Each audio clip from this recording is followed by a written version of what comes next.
pod fiction, two aliens from space, two best friends playing video games. Pod fiction, let's start the show. It's pod fiction, here we go.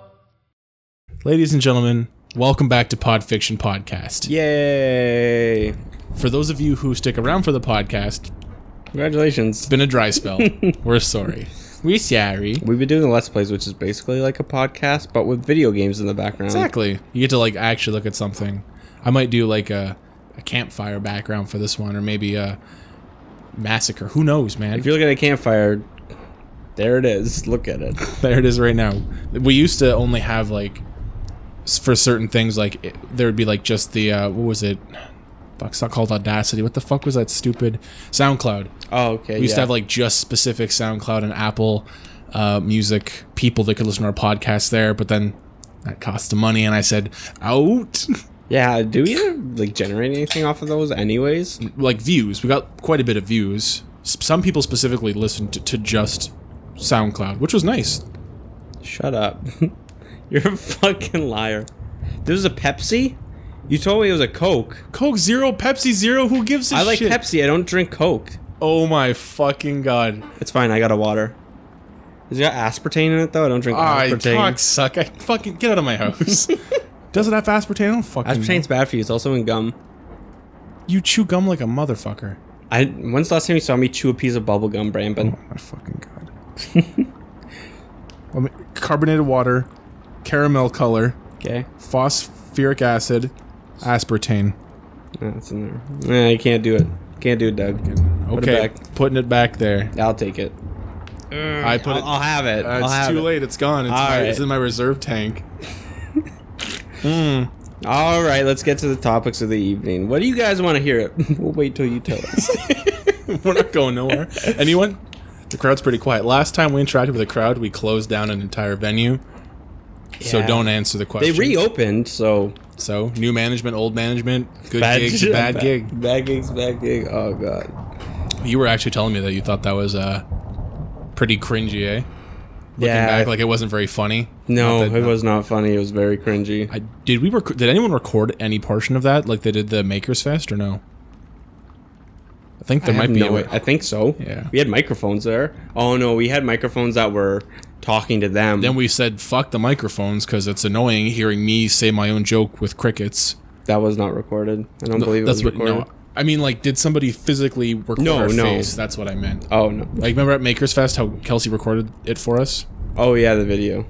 She Did did you a try to fight a live. guy? The wrestling guy? Yeah, you did a lot. We did a live. We did a We're live. we're doing a live. There are some, looking back. This fucking chair squeaks. Well, I mean, you get comfy, bro. I'm trying. Trying. Squeaky chair, I don't give a shit. Looking back, there's a lot of like events and stuff that we did. I'm like, that was a pretty cool experience, but overall, we kind of. What was the one thing that we've done so like that I didn't like? No, that you liked the most. Like they're like, you know what? Like that wasn't cringy. We did a lot of shit that was cringy, like sitting on milk cartons. That's what I was thinking when you said to the radio. What was that? I don't know, LCKU or whatever. LGBTQ radio station. Drop that. You're welcome. Thanks, bro. Thanks, Bluebo. Yeah.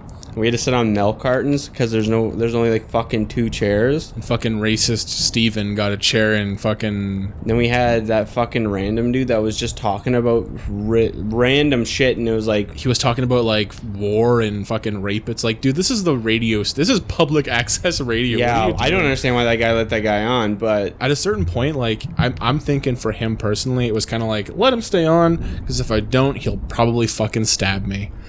You're actually probably very accurate. He will have stabbed someone. I have an idea. He was unhinged. I got a little idea here. Got a little idea. Got a little idea. Got an idea. I think we should do just in the background. Nothing serious here. I'm gonna mute it. Oh, you're gonna just set the tone? Just set the tone. We got a little fireplace going in the back. We'll call it the fireside chat if you want to. Fuck you. What do you mean? We're next to a fireplace. It doesn't feel like it's a fire. Technically, we could have 3 fires in this room. It's 3 screens. Set them up. If you get me a fucking lighter, we can have a whole fire in this Whole room full of fire. But I think back to your question, you asked me what do I think was the best thing we've ever done, like that I enjoyed the most. I liked our panel the first year at NGE when we were downstairs. We were giving out the chocolate to people. You mean you're throwing chocolate at people? Giving and throwing is, synonyms. Like, they got it. They got They were whipped at them. It wasn't whipped. They laughed. They loved it. But that was a lot of fun. Like, there wasn't a lot of people in the crowd. Gruber, there was the kids there. They thought it was funny. When he's walking with the kids in his arms, and they just fucking rob him and run away. Holy fuck. They were... What does he say again? And he's just like, there's a lot of cursing. Well, they were great fucking men. It has been an asshole of a day. Probably one of my favorite lines in any fucking movie. Holy shit. What about you? What was your favorite moment things that we've done? Oh, man. Like, every bad moment is a good moment. Is a good moment because it gave us stuff to talk about. It was like a bonding experience, like all the stupid shit we went through. 100%. It was just like the night that we went to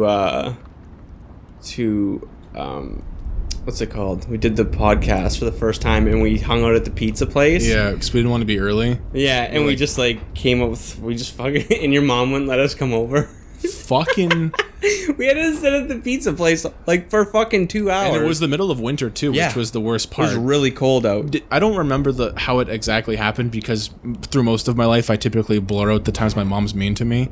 But I'm pretty sure I pre-planned it where she was cool with it or something, and then she bailed at the end, or like I think. No, you just called her up. I think it was like we were like, oh, we end up being early. Yeah. So we started walking to her house. Oh. And you called her up and you're like, hey mom, like we just want to get out of the cold. And your mom's like, no, you can't come over. And you're like, what?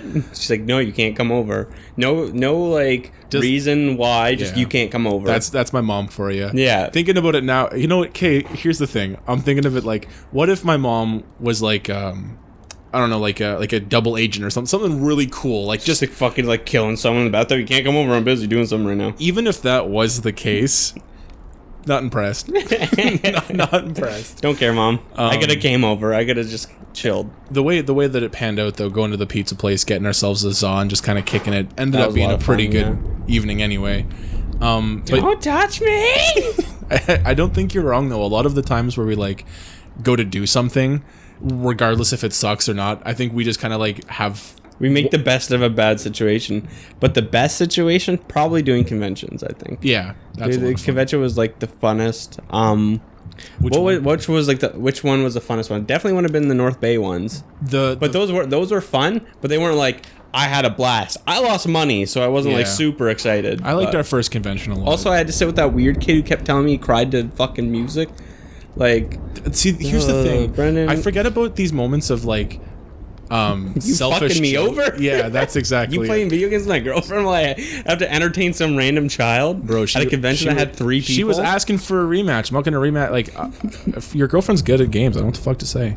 But like, there's gonna be a moment where like, I don't know. Let's say we both die in a tragic car accident or like whatever, and then we're like, story must be told. And then we're like divided between two, and it's like, Michael, your whole life you've been made fun of, you've been ripped on, been discriminated against. Protested and demonstrated against. You're going to heaven.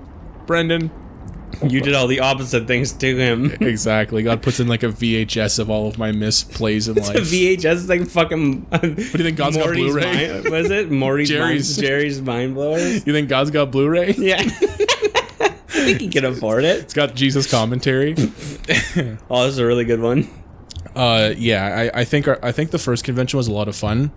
Which one was our first? Oh yeah, the first NGE. Yeah, that was actually a really great convention. I had we got a good spot. The energy was good. I feel like we had a good time. Made a lot of money, had fun.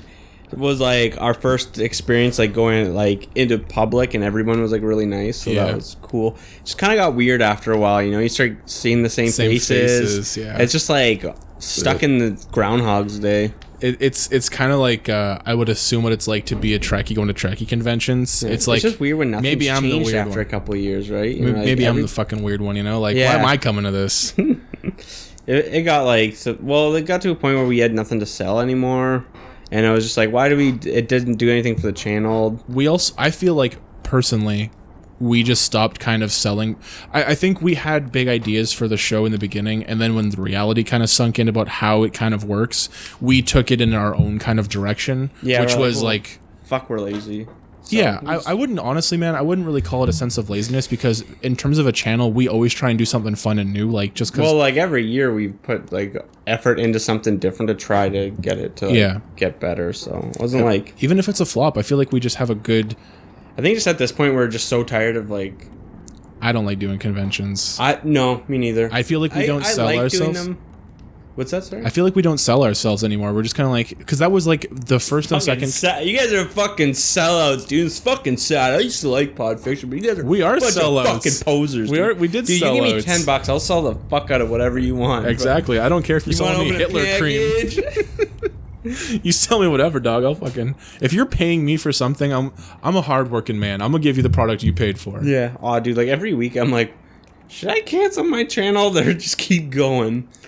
Because I'm just like, whenever you do YouTube, you always have the idea in the back of your mind of getting blow big. Up, yeah. Yeah, exactly. It's always like this. You wake up and you're suddenly fucking famous. I always thought that was gonna happen. Like, I'm gonna check the views today. It's gonna be like 100, and it's like that's not how it works. No. It gradually goes up unless you go like super viral and everyone fucking's making fun of you. That's true, man, and that's a lot of the things. Chocolate rain. I don't know, like that guy. I don't know if I want to be that level of famous. Like I feel like the people who are like famous for being ripped on are sad people. I was telling you about that YouTuber that I kind of slowly started like watching and uncovering more of, Wings of Redemption, and it's just kind of like sad that like this person. Donation. Thank you. Hey Boogie, you're looking really good. Holy fuck, you did it legit, unlike that Wings guy. Yeah. Oh. I actually learned something pretty interesting. So that guy, Wings of Redemption, went on a podcast. Woot. And started talking to somebody else about like, so the person who was interviewing him asked him like, what do you think of these troll channels? Because all the channels that you see that they're I see them all. There's so many of them about him. He gets a cut of their ad revenue. So That's dope. It is dope. So he is a meme, but he makes a lot of money. Oh yeah, he's probably making more money off that ad revenue than off his own channel. Yeah, which is whatever. Like honestly, if he's fine with it, then why not? Exactly, and think of it when he's on a streamer. It's like you can say fucking I'm fat, but guess what, man? I just made probably like thousands of dollars this month. Yep. So he said he makes something like $1,800 a month off of just the troll channels. Oh, crazy! That's imagine that. That's almost, you're literally doing nothing. Yeah, absolutely nothing. You don't even have to pay attention to it. Yep. Like those people, you'll never see those people. Who cares? Don't watch the channel. See you, dog. You know. Thanks for the free money. Exactly. In essence, passive income would be a very nice thing to have. Yeah. Oh, yeah. So I thought, that would be fucking so nice. But what do you think is the worst thing, in your opinion, that we've done? Sellout wise, like what we did that sold us out, type of thing. No, like, I what's just like the most. What's the worst out of all the conventions, the people we've met? I mean, obviously, I'm not going to call people out in the show, but or if you want to, I don't give a shit. Who the fuck listens? Sure. But just in general, like, what do you think is like? To you, you had the least. I feel like I'm blocking stuff out. Like I remember some things. The really traumatic stuff. Worst shit's like not there because I'm trying to remember, but nothing like. I've never done anything I really disliked. I always enjoyed some aspect of it all, but What about with the? Stop playing with the cord. Nah. Here, take the coin. Yeah, coin. Just because that specific wire is a little tricky. I like this. We've started this recently, like mocking each other. Oh, big time. It wasn't like a big theme ever, and now we're just like, I think our friendship leveled up because now we can just openly make fun of each other, and we're cool with it. Like, you know what I mean? Like, my favorite thing is to pretend to slap you. Oh, that's the best. Oh, you're gonna get this, motherfucker! Right after one of us burns the other one, it's like you fucking. It's just desserts. Yeah. I feel like that whole new like bread and cast thing. Moving on, you know, bread and fiction. Oh yeah. Yeah, whole new YouTube channel. Oh yeah, fucking do it, bud. Wait till this episode comes up. It's gonna be a renamed channel. You piece of shit. I didn't know. So get this. The other day. I don't know if you knew this, but if you're an Xbox, maybe you do actually, Xbox players, if you don't like your gamer tag, you can change it one time for free, and then it costs money afterwards. Yeah. So obviously, you know my PlayStation handle, and I've always wanted to change it. For Harambe. Okay, thank you. Thanks for fucking doxing me on my. It seems a little weird that I'd want Dix for Harambe, considering he is deceased, but. Dead Dix for Harambe. R.I.P. little dick. But they offered the same thing. Like, you can change. It's a new feature. Like, you can change your name once, and then after that, it's going to cost you. Looking's for free. Touch is going to cost you. Yeah. So I'm like, okay, cool. So it's like, learn more about it. So I'm like, dope. Okay, I'm really interested because I've always wanted to change my username. I made it when I was like 13, right? Like, it's embarrassing. So I go into the thing. Mine's my name. So bad. My Xbox handle is also my name, which is pretty funny. And so is my Steam name. It's okay. Never mind. Come at me, dog. Come at me, dog. I don't fucking Yeah, care. there's numbers after it. So good luck finding me. 1, 2, 3, 4, 5. 1, 2, 3, 4, 5. Ooh. So there's this big list of things. So, it says like, you can change your name, but it may affect your trophies. It may affect your payments. You may not get this. You may not get this. I'm like, what does it do aside from aesthetically? If it affects your trophies, that's fuck it then. Fuck it exactly. Fuck it. I fucked up the chair. Fucking tried it. Oh my God. He's rolling away. I'll never see Michael again. Bye. Other side of the room, folks. Bye, channel. Forever. Welcome back to Brennan Fiction. It's one alien from space. Playing video games. It wouldn't take much effort to cut you out of the half of the equation.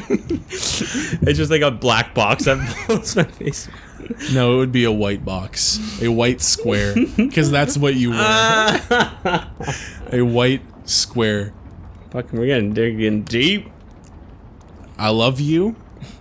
Like a friend. Stop pushing my limits. Thank you. Or it will be Brendan Fiction. It's never gonna be. Do you, be honest, since I put the fireplace on, do you feel warmer? No. I'm fucking sweating. This is like placebo effect, this fireplace making me sweat. It's because you're fat. That's because I'm fat. Okay, cool. So, but you didn't tell me what you think. Okay, let me flip it on its head. Oh, yeah, okay. Through the channel, what's the thing that you've done that you dislike the most? We've had like tons of segments, tons of games. What I disliked the most was hounding somebody to do our art for our channel.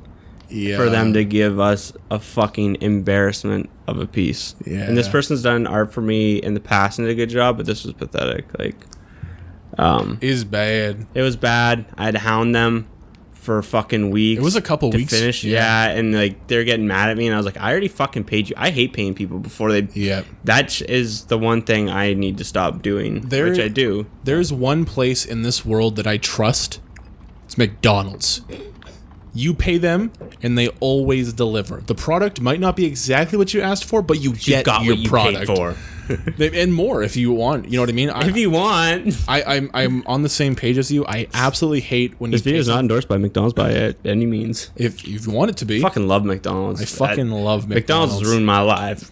Do you remember the best fries in the world that we had the other day when we went to McDonald's? Oh, so fucking good. I think of those fries all the time, man. For the last 2 weeks since we had them. I can't stop thinking of those fries. Do you ever like think back to our trips in Toronto and just think of like all the restaurants we went to and stuff like that? That's my one of my favorite. Just pop in your head. You're like, oh, that's fun. I think the worst place that we ate was our last trip. The restaurant downstairs, that pub, that Irish pub. It was kind of garbage. That was Fionn McCool's, wasn't it? No, I don't think it was. Was it? I think so. Maybe. There's a place I remember knowing, but I didn't think their food was that great. Because I don't remember what I got, but it was gross. I remember being like, oh, this kind of is not great. I know you got the steak. Yeah, I probably got the steak. I remember it not being great. Like I would remember if it was good. The only place I remember that I've literally had the best food in my life was this weird little place in Toronto when I went and stayed at Kelsey's cousin's. And I had like these ribs, and it was like this smokehouse. It was like the fucking weirdest side restaurant you've ever. It's like literally what legends are made out of. Like down this weird fucking cryptic road, and there's a small sign open, and it says Coors. And in the basement, they touched me, and this is my confession. In the basement, there was a fucking Sudbury painting. I shit you not. There was a painting of Sudbury on the wall in the basement where the washroom was. It had fucking Science North and shit. I'm like, where the fuck are we? We're in your dreams, Michael. But the best ribs I've ever had. It was like fucking charred black, and it was so good. Do you like ribs? Like or was it just like you experimented? I like ribs. Okay. But this was like the craziest fucking. It was like fucking sounds like a fucking diners, fever drive-ins, dream. and dives. You know, it's like that level of good. You're like, oh yeah, Guy Fieri's here. Fuck, man. There was a restaurant like that out in Welland. It was called Blue Star. It was just like, you know what I mean? Like that, like myth. To me, I think I like romanticized it so much because I can't have it anymore because I'm not in Welland. And it's just like, oh, what I would give to like sit down at Blue Star and order like 3 or 4 things and just like, you know, eat what I can, take the rest home. Like, it was like such a treat because for whatever reason, they were with Trade Bank, which is what Alicia's mom was with Trade Bank. Like, that's like where they trade services. So I guess it's like across Canada, not just in Sudbury. So what she would do is she would like have Trade Bank coupons and she would give them to us like through mail or whatever. So she'd be like, I'm sending them to you guys. So we'd sit and we'd wait for days for them to come in. And then they come in Just like, so excited. Like, fuck yeah, we're eating tonight. That's exactly it. I was like, I'm so tired of eating fucking noodles, dude. Oh man, you must have been so fucking poor. Which is funny because you tell me that's the happiest you've been in your life. It honestly was. It really was. It humbles a person. Do you think you'll look back at this era in your life and you'll be like, this was probably the worst portion of my life? Why? I don't know. I just feel like I know that I'm right now, like for myself, I feel like I'm in an area of growth. I feel like I felt when I was in Welland. Like when I was in Welland, the best time of your life, may you add? Yeah, well, it'll make sense. I'm sorry, I'm the worst years of your life. No, let me finish. What I meant. Is that the chair? Shut your fucking mouth. I'm fucking funny, dog. I'm fucking funny right now. But like, I feel like before I went to Welland, I had like a specific mindset and like how I just function as a person. And then I went and nothing like special happened. It just, when I came back, I felt different. Like, poor sucks. Yeah, I'm gonna get like, I was even poorer than I was prior. And I didn't think I could get poorer. No. I just felt different coming back. And then like, I felt like that again where I like felt different. And then now I feel like I'm in that transition period again where like I'm growing almost. I don't know if that makes sense. Like I'm maturing maybe. I don't know. Getting old, man. Getting old. 27 this year. Just shy of 30, baby. Getting there. And it's crazy to think like because technically this is going to be our 4th year doing this, right? Like yeah. So are we, you know, doing a podcast for 7 years doesn't seem so bizarre. Like, are we going to be doing this when we're 30? Like, you know what I mean? Kill me. I fucking hate it here. That'd be cute. I don't know, man. Like, it's just, life is fucking cool in all the worst ways. You know what I mean? Like, and I fucking hate it, and I'm gonna die. Oh, I made such a good joke. So, I had mentioned to one of my colleagues, because our work is in a mall. So I said, like, you know what? They're like, what are you doing today? I'm like, catch me out the window jumping off the roof of this bitch. And the way I phrased it was a lot funnier. The delivery just now wasn't all that funny. Oh, it was okay. The suicide. 9 out of 10. Thank you. I just watched that video again, actually. Poor design, sloppy controls. Honestly, there's a little something for everybody. 9 out of 10. 10. Fuck's sakes. But on that video game topic, tell me about some games you've been playing recently. Went from my life is horrible to what games you playing? I can flip-flop, baby. I'm a flipper. I'm pathetic. I have nothing going for me. I beat Old Blood. What's it called? Wolfenstein. Yeah, the short game actually, very short, but it was fun, I guess. Did you pay full price? No, I paid like $10 for it. Okay. I'm not fucking around with that shit. Yeah. I think it was like 25 at Walmart there, and I was like, that's still too much. Yeah. And I wait till it went on sale. I think I got it for like 10 or $12. So I was like, did you buy a digital copy? Yeah, I bought a digital copy. Yeah. Fuck, why not? At this point, it's just like, I'm not paying fucking for a physical copy that is just gonna sit there anyways. Yeah. I don't really collect games, so. I'm fucking sweating. You gotta turn that fucking fireplace on. I'm gonna turn it down a little bit. You're so silly. Oh, the levels. That's it. I know you're playing Death Stranding and you're playing Final Fantasy. No, Kingdom Hearts. Whatever. Fuck off. Disney Kingdom Hearts better? It's not better. Man, I'm in such a weird fucking mood with games lately. I don't know what it is. You're not playing games you love to play. That's the thing. Playing games you're like, I gotta finish this because I started it and I'm way too far into to quit. That's exactly it. I originally hit it on the head. I started Death Stranding with the idea that I was gonna play other games alongside it, like I normally do. But it kind of took up all your time to play other games because you're like, well, I want to get this done. But I had started it, and the game itself isn't like. I don't know. It's got very complicated controls and like in-game mechanics. So I've played like other games kind of like that in terms of like you have to invest a lot of time to learn the game. So at first I was like, I'm not really enjoying the game, and it's probably because I don't know the game. So I should take my time, dedicate. So I read through like all the manuals in game, learned how to like play it properly. I'm like, okay, I got the buttons down, I got like the movement and all that kind of stuff. I should have a good time, and I did. I really did have a good time. What the first boss fight was fucking amazing. I had a lot of fun, and then it's just kind of progressively getting worse. It's a very interesting game. It's basically Mailman Simulator 2019, and I'm trying in my mind. I'm trying to look at the big picture, you know, like I'm trying to give this game more credit than I think it's worth. But you're delivering packages, and that's all you're doing. Yeah, fun game. No, it sounds like a good one. 9 out of 10. I broke a window. Restart. And I don't know. The thing is, like, this game was supposed to be the game that fucking changed gaming. Yeah, according to people, they're like, this is one of the best. I remember the hype in this game. I was like, there's no way any game can live up to the hype they gave that game. No, absolutely impossible. It was supposed to change the way we played games. It was going to be the way games are going to be. Exactly. It was the future of gaming. Yeah, and it's like with anything. Yeah, so was ET. Dope, bro, because it changed gaming. Because it almost. Let's all throw it our PlayStations. Get ET for the. Is Death Stranding only a PlayStation exclusive? I think so. Yeah. And, okay, so the reason that I went into the game, and like I do with most games, if I'm interested in a game, I won't watch any trailers or any reviews or any Let's Plays or anything like that. I kind of just go in blind. But this guy, Hideo Kojima, was the guy that made Metal Gear Solid and all those games, and he's got a pretty good resume, right? Like, he puts out good games that are not only good, but received well. So I'm like, okay, I don't know anything about this game, but I know it's, like, very niche and artistic, so I'm like, I don't want to research it at all. And I'm honestly not dissatisfied with that side of things. Like, it is very artistic and niche, and it's got a lot of cool concepts. I really do think that. I just think that it's not... And the other side of thing, a lot of games that don't deliver well later will just patch it, change the entire game kind of, and fix it in an update. You think this is the whole the game is the problem? That's like it's way too repetitive? I think that there's a lot of cool stuff that it could do, but I just think that it really has a hard time bringing you to that point. As time goes on, in general, with people and the way that every individual person plays games, whatever kind of media art form it is, I think people develop tastes, and maybe 10 years ago or 5 years ago or whatever, Death Stranding would have been more up my alley, but I have like a specific palette for games that I like. Do you feel like you're getting old and you're like... Maybe I'm just jaded. You're just like to the point it's like, you know what? I'm very specific with what I enjoy. Yeah. That's how I am with movies. Yeah. I'm not going to watch a movie that's slightly out of what I enjoy. Even to the fucking nth degree. Get out of my... I'm just like, nah, I'm good.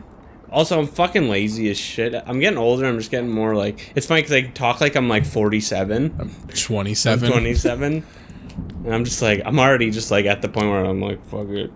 And that's I'm too old for this shit. And that's what my fear is. One of my biggest fears in general for like gaming specifically is that obviously things change all the time, right? Like there's VR, there's this, there's that, they're introducing new things. And I never wanted to personally feel like I'm out of the loop with that kind of stuff. Like I always wanted to feel involved with You don't want to be like AVGM where you only play like fucking retro games from that era. And you know, like obviously I have a huge retro collection. Yeah. I love playing retro games, I really do, but I also want to be like experiencing what's new, what's happening out there, you know? What's new? What's happening, kids? I'm real. What's hip on the street?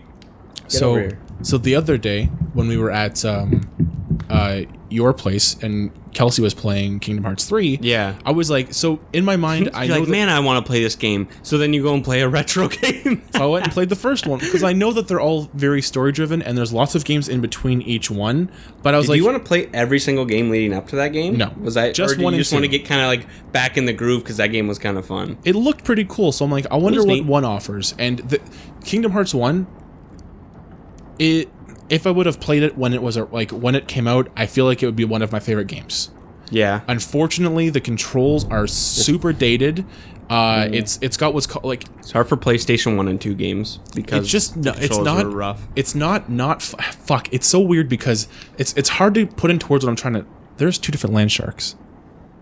That bothers me. The can is two different. Like one's. Yep, I see that as well. One's upside and one's sideways. I don't like that. Oh, you know why? Is it both sides?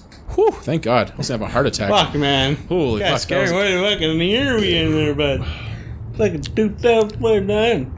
one of my least favorite attributes in a game is when you jump into the game and you're just fed fucking tutorials. The game takes no effort to show you how to play the game without literally giving you a text box telling you how to play the game. I don't like that. I think you should jump into a game and already have a concept of how to play you're moving a guy around, you're hitting stuff. That's very basic. Everyone already knows that. Moving's forward. Hitting's like A or any of the buttons. Yeah. So it's not. I think a very good device, and games have done it, is where you start the game and maybe the only direction they tell you is move the left stick to move forward, and then as you move forward you see things or you do stuff and you experience or just like a little I don't even like it when they pause the game to show you. That's exactly the thing I hate the most. And I hate when remember UFC. Yeah. It's like fucking shut up. I also don't like when the first. That's why you get a fucking booklet with the game, but they don't give that anymore. Fuck the environment. Give me a booklet. I'll read the instructions. Remember, that bugs me that they don't do that for video games anymore. Yeah. They never, the only booklet you get is a piece of paper that has no information on it. Did you want the Pepsi, by the way? Did you actually want it? Yeah, I'll take the Pepsi. It's still ice cold. That's lukewarm.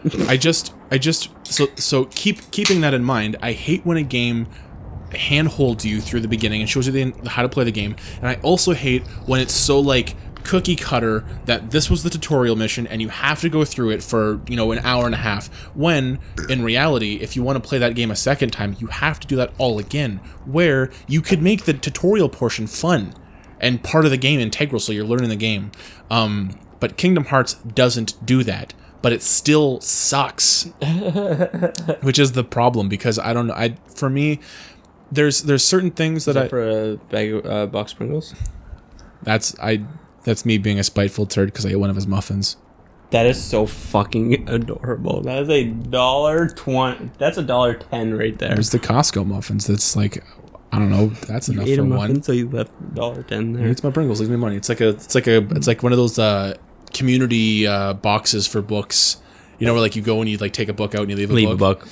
Fuck, that's really funny. But overall, Kingdom Hearts 1 is a fun game. I do like it for specific things. It's probably one of the best looking PS2 games I've ever seen. Yeah. And this isn't a remastered version. I'm playing the actual PS2 game. Dude, how good is fucking Kingdom Hearts 3 look? That game is beautiful. Wow. That's the beauty. That's why Nintendo is so relevant, because in terms of games like that, because you can make a cartoon game look amazing. Oh yeah, the colors just pop off. They're so nice. So remember vibrant. Mario Odyssey? How good does that game look? Oh, it's really, really good looking. But imagine if that game was Call of Duty. You can't really emulate that. Making something look real is harder than sustaining your disbelief to make it look cartoonish. That'd be so cool to make a Call of Duty game look something like that, more cartoon, a cartoony Call of Duty. Conker's Bad Fur Day. A Call of Duty cartoony. Cartoony. Fuck, what was I gonna say? I was gonna say something. Oh yeah, I don't know if I told you this, but when me and Kelsey were playing, she was playing, what's it called? We were just talking about it. Kingdom Hearts. All the audio left the fucking game. Oh really? We had to figure out how to bring audio back to that game, and it was so fucking stupid. I had to reset my own Xbox. Really? So that I can get audio back in the game. It is a problem with Kingdom Hearts 3 specifically? Yeah. Oh shit. Yeah. I never had this problem with any other game. Subtitles were still there. Their mouths were moving. But the audio was gone. That's fucked. Yeah. That's super annoying. And audio was only gone for them talking. If you were to hit stuff, audio's still there, but them talking wasn't there. And I was it's funny because the other games, they don't have the characters talk Donald Duck. It's just a text box. You have to read it, which is fucking super annoying. Even in number 1, they talk a bit, but it's a lot of text boxes. Yeah, that's fucking funny. Yeah. It sounds like the actual game was glitched or whatever, and they'll patch it later type deal. You know what I mean? That's really annoying. People had problems with it. Kelsey went online, and I was one of them was turn your Xbox off and turn it back on. Oh, and did that not work? Full reset. Oh, that not work? Try it a second time. Maybe it's your modem. It was weird. Well, not weird, which was fucking really annoying. So Boogie, obviously you know who he is. He posted a video, and I actually kind of got clickbaited because it was quitting YouTube, I'm gonna get a real job. And so then he's sitting there, he's motherfuckers. He's oh hey guys, oh yeah, everybody wants me off YouTube, so I'm gonna get off YouTube and get a real job. And he's doing his stupid voice. I'm oh, it's a fucking thing. I'm I was just interested. I was oh, okay, weird enough. You're making a lot of money. Why would you leave YouTube? Yep. then he's like, I'm gonna grab my stuffed animal. We're gonna go get a job. I was like, this is so fucking embarrassing. And it's like, if you actually look at his channel views, they're not that good. Nope. They're like 58,000, like, hey, coming from me, I don't care. But like from the high standards of like YouTuber, like, if your subscribers is 4.4 million and your views are 50,000, that's fucking rough. That's what. I don't want to do the math because it's embarrassing. I can't think of it that fast. It's a very low percent. It's less than half. It's less than 1/3. Think of it this way. Let me throw something at you. We have 164 subscribers. Okay? On average, our videos generate, I think I did the math, about 40 views a video on average. That's about accurate. Which means that is 1/3, 4, 8, 16, 1/3 of our viewers watch our videos. Yeah. So for Boogie, right, 1/3 would be 1 million, so 1.3 million views. We're doing better than Boogie. Yeah, look at us go. Statistically speaking. I'm quitting YouTube. Did you play anything else new? I feel like there's no new UFC games. Nope. That sucks, but you played. What are they going to change? New Dawn, right? You played New Dawn. Anything after that in between? You played all the Wolfensteins in between that. Played all the Wolfensteins. Do you feel like you're developing a specific style of game that you like? Because I feel like you really like Wolfenstein. Like that game really. That game is just really fun. You know what's funny? I don't really like playing EA Skate anymore. Really? Just kind of over it. Well, you've done everything, dude. True. You need like EA Skate 4 or 5 or whatever the one you're not. I even tried to play the old ones to get that like kickback, and they suck. They fucking suck.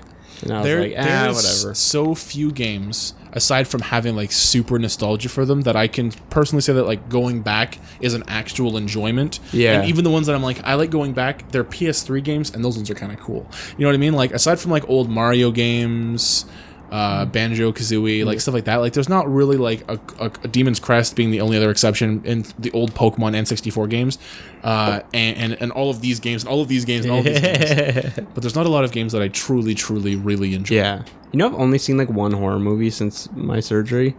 Since like October, I've only really watched like one horror movie. Well, Halloween's over. True.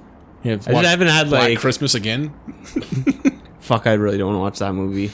They did actually make a remake to from the 2006 movie. one. That's a remake. Oh, there's a Black Christmas from like the 60s, and then there's that one, and then there's one that just came out. Did they all kind of revolve around incest, family in a house? I have no idea. I just know the first one is. Not the first one, but the one that we watched in 2006 or whatever. I remember. That's what that was about. It was like some green guy that lived in the fucking walls. There was a mom who banged her kid. They had a kid together because they banged him. I remember it being really funny, and maybe I'm like not remembering it 100% correct. But there's a scene where she like goes to her husband and he like can't like get it up, and she's like whatever, and so she leaves, and her son's like playing on the stairs, and she just bangs him, and I'm kind of like, what the fuck? It's really fucked up. It's like way too descriptive to be made up on the fly. But what I like about it is I like when movies do stuff that you don't like see very often, or you think people are afraid to talk about, which I like. Not that like pushing. You like that they like going out of the boundaries, but like you don't expect it. Yeah. But it's not in the way that's like offensive or anything. But it's just the fact that it's like, what the fuck did I just watch? Exactly. An example would be like in video game world, you can't. In Skyrim specific, this is where it kind of like dawned on me that like, why can't you do this? In Skyrim, you can't kill kids. Not that I care, or I would kill kids, but why can't you?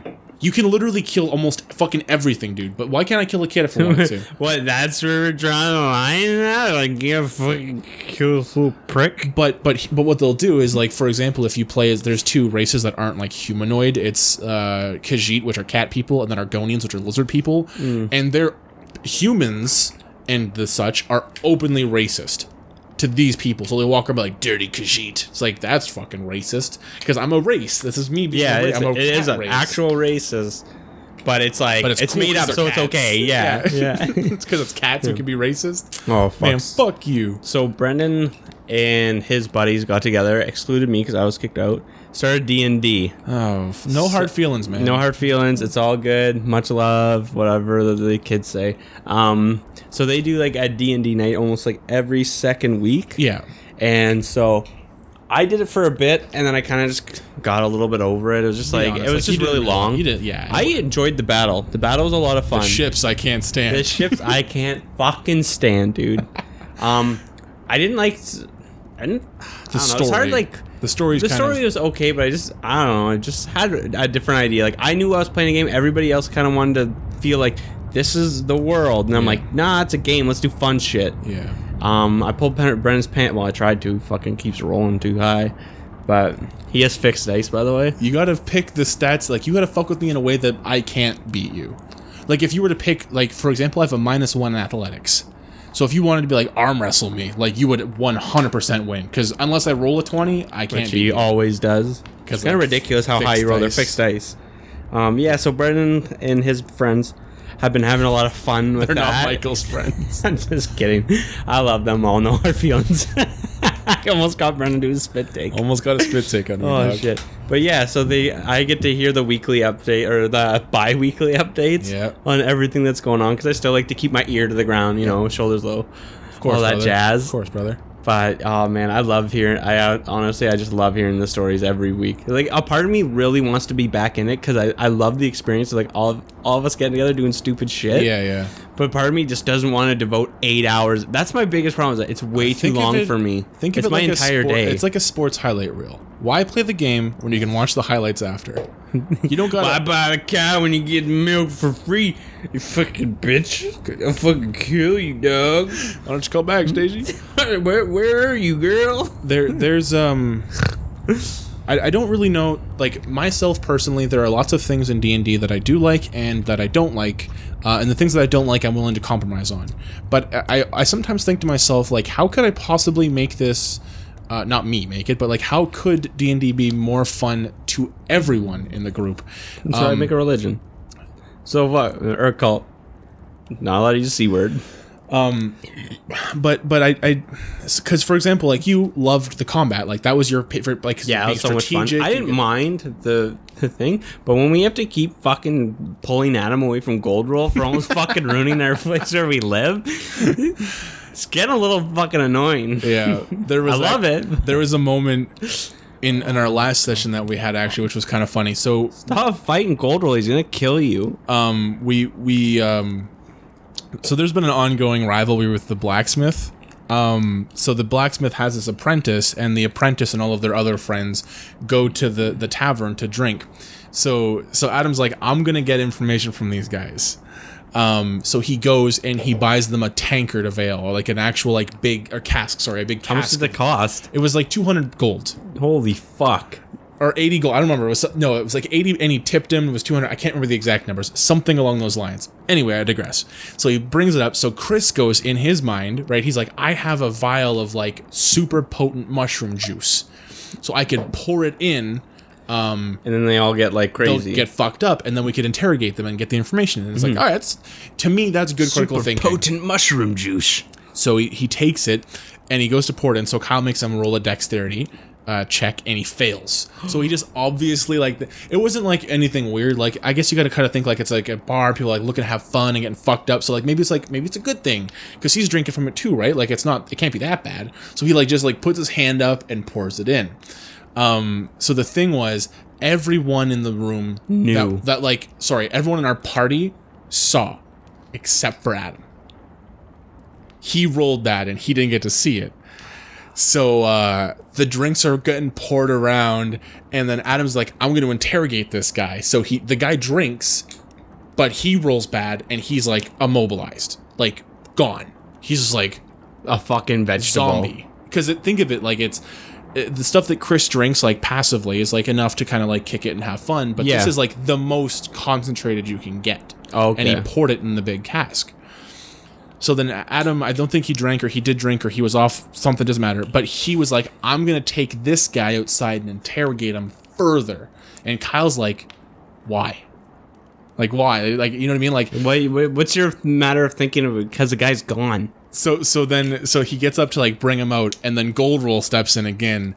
And I just love, like, the chemistry that, like, Gold Roll loves us because we've saved his community and his business, but he's still not going to take that hates shit. Us. He's kind of like has this, like, bitterness. Like, well, I think it's because he probably understands, like, what the fuck are you doing, Adam? Exactly. What are you doing? This is not what a normal person does, and I need to stop it because something bad's going to happen.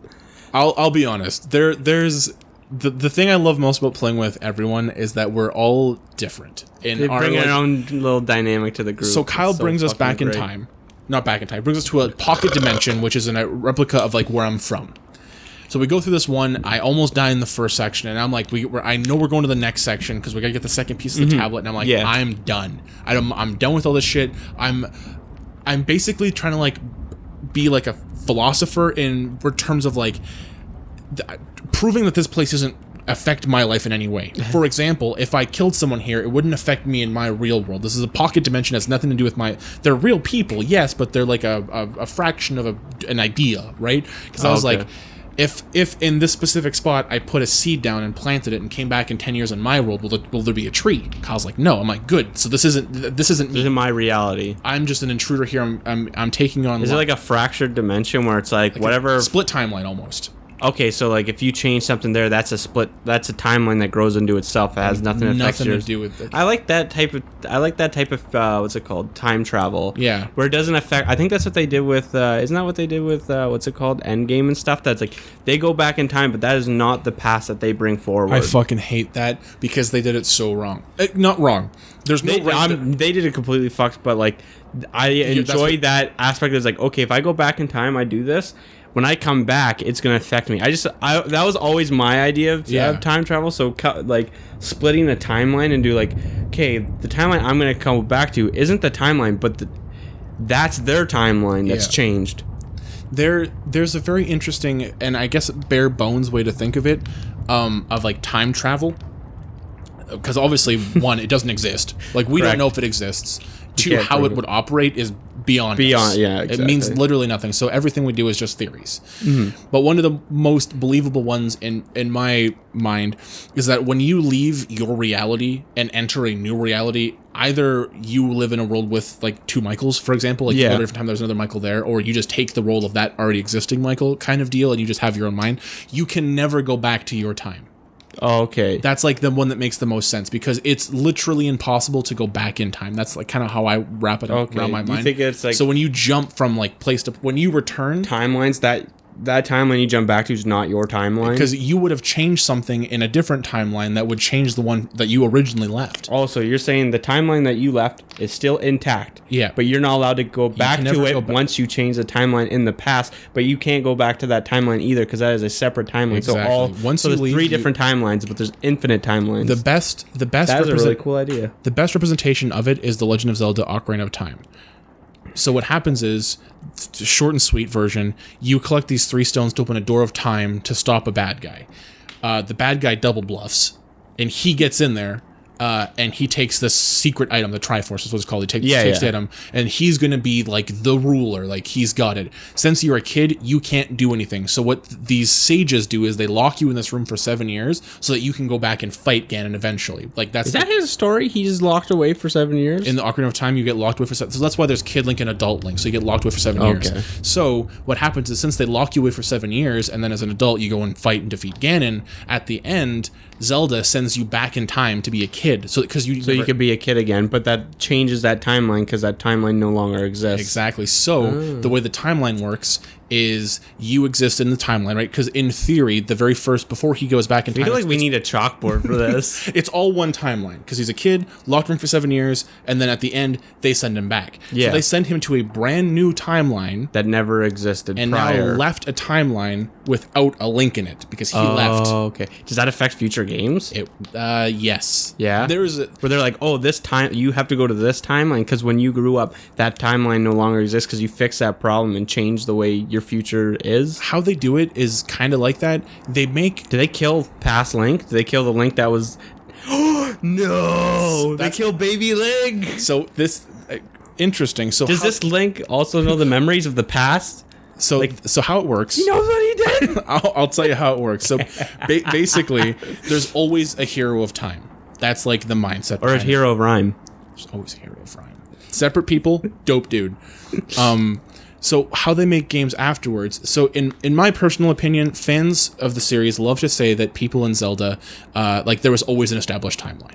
Okay. My idea and how it works for me is at a certain point, fans made a theory of the timeline and Nintendo went, that's a cool idea. Yeah, that's exactly how it worked. And they made their own version of it, kind of. Okay. The certain things can make it seem like there's a timeline. My opinion, that's how it works. There was never a timeline, and Nintendo kind of stapled it together at the very end. Oh, okay. So the way that games kind of work afterwards, so there's 2 timelines. That's how we have it, right? Kid goes back, timeline, no Link. Those are the 2 timelines that exist. So in the one where it goes back, that's Majora's Mask, which is the next one. So that's why he's still a kid in that game and never gets older. So you have a fairy whose name's Navi. So in Majora's Mask, you're going to look for that fairy, but then Link falls and like hits his head, and he's in this new area called Termina, which looks exactly like the place in Ocarina of Time. Different, same characters, but it's all different. There's no Zelda, there's no Ganon, there's no nothing. Interesting. So the mindset is that he falls down and dies, just down this big hole and dies, and all of this is like in his mind kind of deal. And like it's not the first time that Zelda's done that, where the entire game was just a dream. Really? Which is fucking annoying. That's fucking really stupid. That's like watching a movie, and at the end of the movie, nothing happened. So it's like, you wasted so much of my time. So in the next game, the next game canonically is The Legend of Zelda Wind Waker. In Wind Waker, you're on a boat and the whole area is filled with water. So you find out at the end what happened after the whole thing. There was no Link to save anybody, so they flooded Hyrule and they flooded the whole world so that Ganon couldn't resurrect. He comes back, spoiler alert. So you know. And you meet the King of Hyrule, and he basically thanks you for like saving him. But after Ocarina of Time, that's when they established that there's always a hero. Like there's villages that dedicate themselves to like basically he's like a proud warrior that everyone worships. Okay, so is there separate hymns, or is there just separate heroes? It's always they refer to him as a different reincarnation of the hero of time. Oh, okay, which is kind of neat. I have to poo. Enjoy your poo.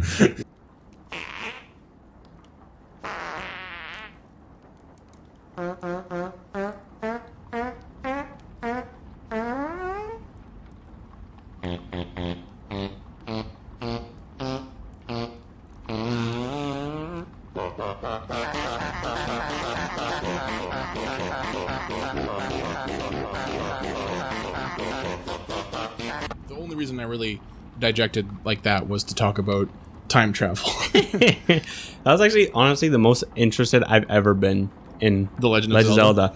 If the games weren't so fucking hard, I'd play them, but I just don't enjoy strategy type gaming. Okay.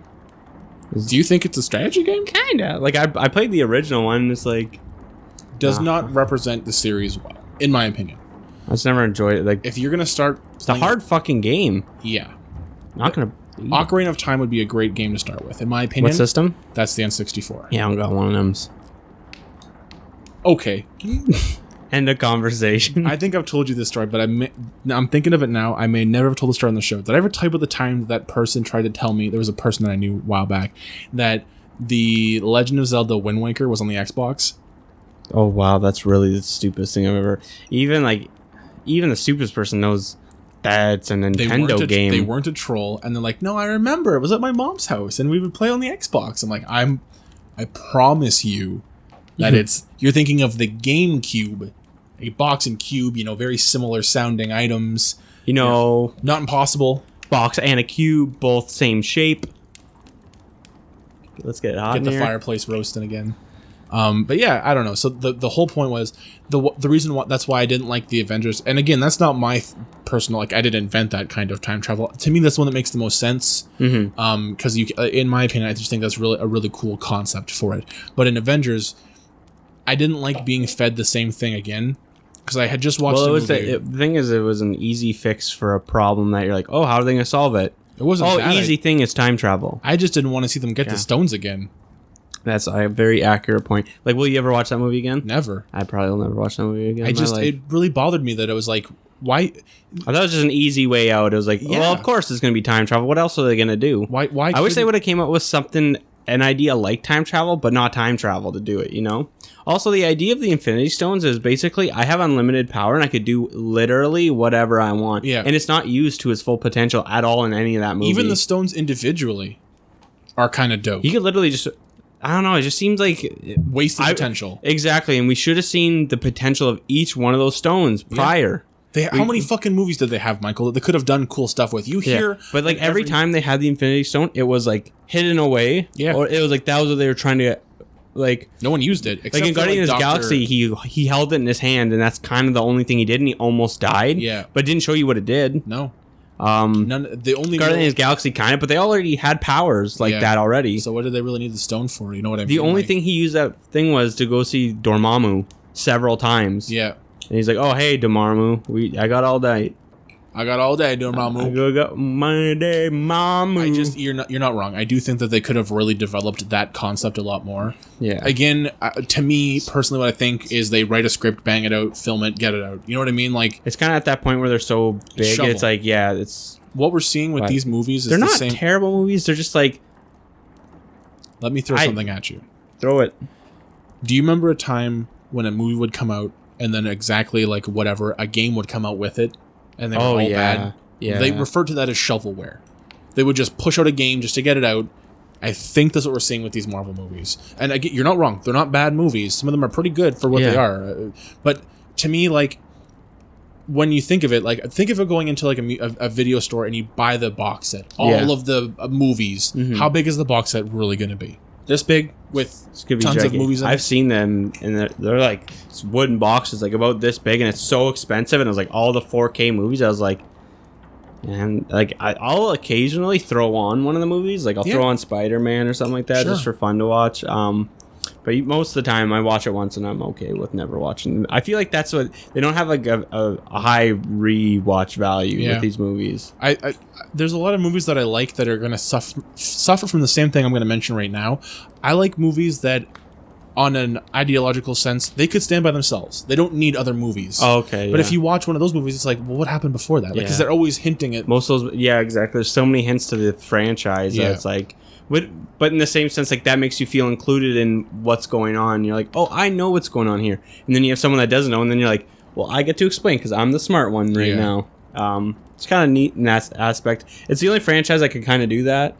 Like not other movie franchises can be like, hey, you need to know this fucking gigantic thing about this. And if it's like any other media, that's never gonna happen. You're never gonna be like, "Hey, you need to read this book before you watch this movie." Yeah. Not gonna happen. You need to play this game before. Like you could do that with Witcher, but it's before the show, or the show's before the game. I haven't seen the show. I heard it was really good, and then I heard it was really bad. I got mixed reviews. I hear really good things, but I don't like. What's it called? I don't like medieval time. We were talking about stuff. This I don't before. know. I'm not big into fantasy. There's only like a couple things I like in fantasy, but. I don't know. I'm not really. I watched a bit of it. Like the first like scenes, kind of dope. He's like fighting this huge like spider monster. I'm like, oh, that's kind of cool. I like that. And then it was like him in a bar talking. I'm like, I'm bored. Yeah. I kind of have. I don't know. I feel like I have a small retention to shit nowadays. I feel like that too. I feel that I have watch short like so much. Span. Yeah, watch and play so much good stuff. You don't have time for like the boring shit. You're like, do you feel that like you don't take advantage of the good moments that happen like in life or in like media? I mean, both, I guess. But I meant what I was referring to is like, you know, I'll look back at a game, I'm like, wow, that game was awesome, and then I'll be like, you know what, I didn't really appreciate it at the time. That's the Drake series. That is 100% the Drake series. I played the first one, I beat it. I'm like, that game was okay. I start playing the second one. I'm like, man, I miss playing that first game. I beat the second one. I start playing the third one. I'm like, man, I miss the second one. It's just weird. Like, I remember playing through the whole game. Like, I enjoyed it enough to beat the games. Yeah. But I kept feeling like, oh, there's like something missing in here. It's too repetitive. It's too this. It's too... Do you ever... And I'm like, it's actually good. Do you ever get to the point in any consumption of any type of item where you're like, I just want it to be over? All the time. I'm tired of this. I want it to finish so I could move on. Yeah. I'm kind of like, I'm only like, me and Kelsey started watching Smallville. Okay. But it's because I like coming home and not having to think of what I want to watch. Yeah. I like just throwing something on. You know what you're playing. But then sometimes I'm like, I'm going home, I'm eating dinner, I'm watching Smallville, and that's my life. It's like this weird pre-planned thing where it's like most days I'm really happy about it. Some days I'm like, a fucking man, am I just the Truman Show? You're not. You're not fulfilling your destiny. I think that's what you're thinking, right? I don't have a destiny. I don't think you're ready for this jelly, which is a Destiny's Child reference. Ooh, is it now? So in that sense, what movies have you seen recently? I feel like we've been talking lots about games and time travel and all this. I watched Norbit with my best friend. Oh, brother, that deserves... How you doing? Norbit. Yes, we're Rasputia. Please do. You know who he kind of makes me think of? Fucking, what's the Crutches kid from South Park? He's that guy. Oh, Jimmy Vollmer. That's the same person. That's the same fucking... No, that's just me. That's insensitive. I tried to do Jimmy Vollmer. It just came out really rude. Can I get a... What that?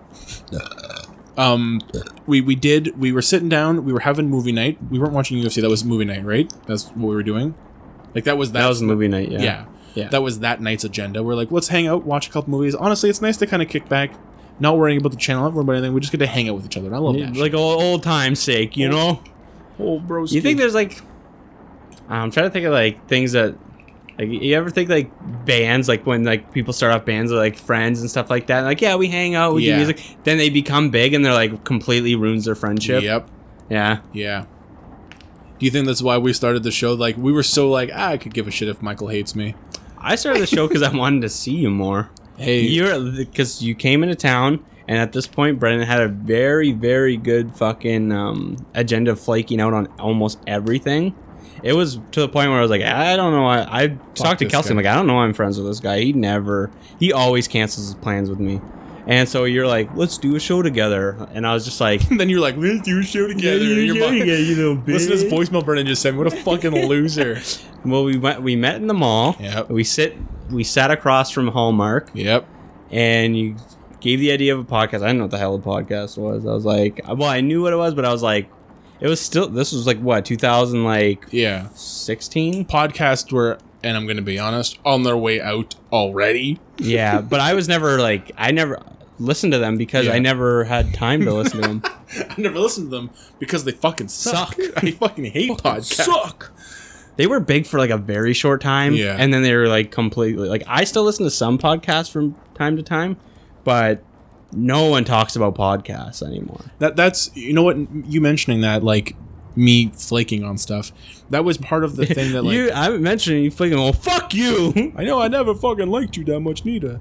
That's part of what I was talking about earlier, about, like, growing up and, like, evaluating, like, we've always been friends, but you never showed me the respect I needed. I love... And that's why you get this one. Brother! I poisoned yours as well!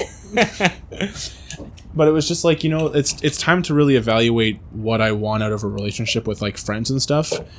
And there was no better candidate, you know, than... I'm glad my fucking name was on the top of the pile there, asshole. Well, there was other people. Yeah, I'm sure there was. I'd love to see them.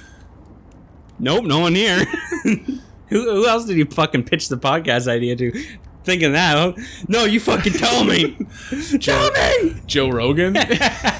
He already had his own show. I didn't know. I loved Fear Factor, you know. I really liked OJ before 86. Everything after that was... not his best work. But yeah, man, that's kind of like what I was getting at. I was just like, you know what? Maybe it's time to, like, take... Not even related to the show, just in general. It's like, it's time to really evaluate, like, your friends and what they deserve out of a relationship with you. So yeah.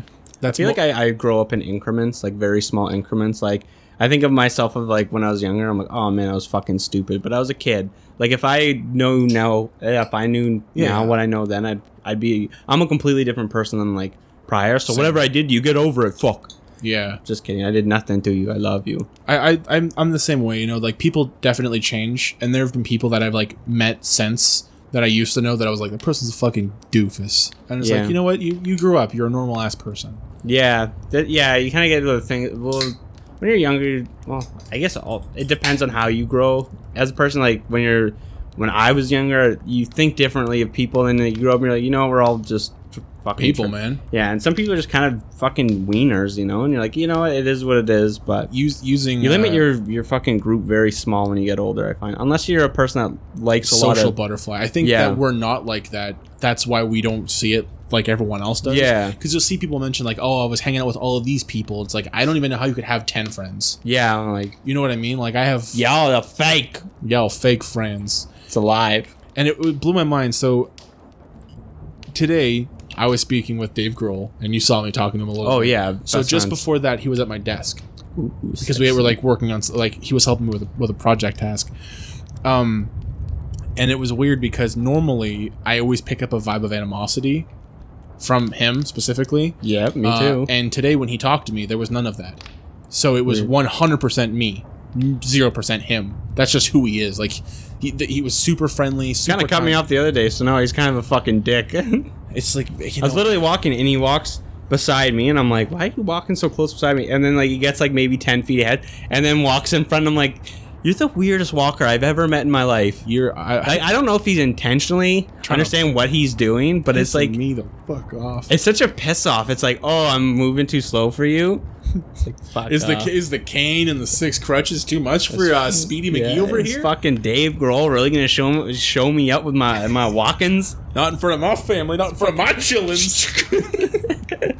But it was kind of just like, fuck, am I really that mean to people? Like, am I like it did my meme become me? Yes, you are. But in this case, no. Thank you for keeping me humble, Michael. I appreciate that. Sometimes you say stuff and I'm just like, did he actually just say that? But also, sometimes I say stuff and Brandon's like, did he actually just say that? Yeah, but let me throw a scenario at you. You say something really stupid. Thank you. Like, am I gonna rip on you? Yeah. A little bit, but am I done? Are we gonna laugh about it? Yeah. There you go. So like, but then sometimes you say stuff and it's like, I'm like, I say something and you're like, yeah, and I'm just like, that's fucked up. I can't remember the instance, but you said something and I called you out on. You're like, whatever, and I'm like, that is so insensitive. Oh, I know what you're talking about. I don't remember the bit either, but I remember you being like that with me. Like, what's wrong with you? I'm like, fuck it, I don't care. Oh, what the fuck? That's gonna honestly bother me. If you remember it. Nope. If I remember, I'm not gonna tell you. Oh, whatever, man. Fucking. But I think that's like, I think I may have told you this before, but one of my friends, I used to like think they were really funny, and I asked them like, where do you get the ideas from? Like, how do you like spitball that shit? Like, how does it come? Yeah, one of your friends is really funny. You self-centered piece of shit. I know. Kind of funny, I guess. Here it comes. Oh, here comes the fist. But that's what they said. They're like, you know what? I just say what I'm thinking, and sometimes it lands, sometimes it doesn't. I didn't say that. What are you talking about, Brennan? Fuck, I got a story for you. Okay. This wasn't even on the agenda. We're going off topic. Not that we haven't done that already today. So I go to the dental office because I'm gonna unfortunately have to get a root canal and a fucking cat. Would you rather get your fucking tooth ripped out? Oh, yeah. Really? But so that was my mindset. That's what I originally had said. I was like, why don't we just pull it out? Like, you know what I mean? Like, not that money's not an issue. My insurance is going to take care of it. I can get the root canal. I can get the cat. Money is never an issue. I know a guy. And he's like, you know what? You're young. And from your indents in your teeth, you use that tooth a lot to chew. Like, why not keep it? And I'm like, he's like, if you can, he's like, worst case, we pull it in 10 years. I'm like, I guess. That's not even worst case. If it breaks this year, you have to get pulled. You don't have coverage for it. Yeah. That's worst case because it happened to Ev. So in general terms, with dental offices in general, if you have a crown or whatever, you have a 5-year guarantee on that crown. If it breaks or something, you go back there. If they don't fix it, you can report them to the CDA, which is the Canada Dental Association. Oh, okay. People will call in all the time with that shit because dentists will do that to them. If they go back in, they're going to try and charge them for more work. And it's like, no, 100%. You told me to get this done, so I got it done. And obviously nothing is a 100% guarantee. No. But in general terms, I would have just pulled it in the first place. Yeah. You chose to cap it. So that's kind of like what I would tell the point is. So I go in and they're doing an x-ray to see how bad it is. To kind of sum up what happened. My wisdom tooth came in, was touching the back of my other tooth. It's on this side, right? Yeah, this side right here. And the way that it like touched it, there was like an opening where food could get in there and collect, and that's what happened. Yes. So I got a cavity in the back of my tooth, which caused tooth decay. But unfortunately, it moved to the tooth, like just the way it was, because you can't see it from the outside. It went to the tooth in front of it too. Oh, so so that's where it is. So I'm sitting there, and my hygienist goes, I'm going to take an x-ray. She puts the lead vest on me, all that kind of stuff. She's going to do. She's like, I just need you to work with me because it's going to be like awkward to put this item in your mouth. I spent 10 minutes while she fucked my mouth with this x-ray device, and I kept gagging. She's like, I'm so close. And I'm like, stop. Me too. I'm like, stop fucking saying that, because I'm trying not to laugh while my mouth is like, Is it like that fucking like cotton shit in your mouth? No, I've never seen this X-ray before. It was like literally like a sideways square, and they shove it right in the back, and it kind of cuts up your fucking gums, and it's extremely painful. It's like a little like strip, but it's like it like fucking goes up into your face type of thing. That's a bite wing. Okay. It wasn't a bite wing. Bite wings are fucking so painful. I find because you may have to do 4 at certain points. Like they can do 4. This was like an actual like it almost looked like a fucking kids made like square box device for like mechanics. It's all like a thing of like, you know, like when they used to like experiment with like circuit boards and shit. That's kind of what it looked and felt like. And it was like the goal was to go between my tongue and my teeth line so that they could get like a little tongue, picture. the teeth, the lips, the shits. Anyway, it was very fucking painful. And I'm nervous because this is the same fucking thing as the wisdom teeth. Everyone says that root canals are painful. So I'm very nervous to get a root canal because I'm like, I trooped through the wisdom teeth. I thought it was going to be a lot worse. It was very, very mild. But what if this is the one? You know, like, what if the one it's that's like the fucking cocksucker? Because nothing, in my opinion... Especially because you just got your wisdom teeth done like the couple months ago? September. I got them done in September. That's fucking annoying. So it's like, in my mind, like when I was younger, I had a lot of teeth problems. And we didn't have a lot of money, so it was kind of like you get it done when the government says you can type deal. So I used to have to just kind of kick it with teeth pain. So I hate having teeth pain, brother. So you should probably get your teeth jacked down. I didn't know which teeth were the ones that were bothering me. Like I thought it was a specific tooth. Apparently it's not. So the dentist goes, we need to figure out what elements are hurting your tooth. Is it, you know, air pressure? Is it cold? Is it hot? So he's like, I'm gonna blow air on it, and you tell me if it hurts. So he blows it first, nothing. He blows it again, fucking just immense. You know when you get hurt and your instinct just like tighten and get mad? You know what I mean? Like, have you ever had that happen where like you like stub your toe and you're just like, fuck. Oh yeah. That's what it felt like, but in my mouth and just super sharp. I know the pain. And I was like, God fucking damn it. I'm like, yeah. I was like, that's it. That's the pain. And he's like, okay, good. So it's wind resistant. I'm gonna try water next. So I'm like, okay. So he pours water on it. He's like, does this hurt? And I'm like, cold water. I'm like, yep. Fucking stings, eh? I'm like, yep, that's it. And he's like, okay, yeah, okay. He's now like, we're gonna try sugar and tinfoil next. He's like, next I'm gonna just punch you in your face, and if you're in pain, you're a cuck bitch. I'm like, okay. Please try and knock me out. I really don't want to feel anything anymore. He goes, all right, I'm gonna try it with cold. I have a little cold stick. I'm gonna push against it, and it's like, all right, man. This is all you know. It hurts. That's what I'm like. What are you getting from these tests? My fucking pain. You getting off on this shit, like dog? Monsters Inc. where they scream and they power their fucking. That's yeah. Fucking Dennis, I fucking love this shit. Anyway, so then he's like, yeah, we're gonna have to. He's like, you got pulpitis. We gotta do a pulpectomy, and I'm like, fucking Paul Bunyan on. I'm gonna fucking Pulp Fiction your fucking face, man. You'd be late for your own fucking funeral. The worst part is we have the same dentist. He's such a nice guy. He's always been nice to me. That it's just like if I'm getting touched, okay. Rephrase? Yeah, I'm gonna. If I'm getting my teeth investigated by an asshole, I feel like I can be a bit more snappy. But he's such a nice guy that I'm like, you're just like, okay, like, yeah. Get it. He's like, I'm having a hard time gauging if you're in pain right now. I'm like, I can tell you without a doubt I'm in pain. A lot of pain. You hide it so well, though. You're so like good at hiding your pain. Neck. Are you good at hiding other things, like your wiener? I got a tight nook that's looking for some. I can't tell what ethnicity you are, sausage. Oh fuck! You know what I look forward to? What? Having a beard one day.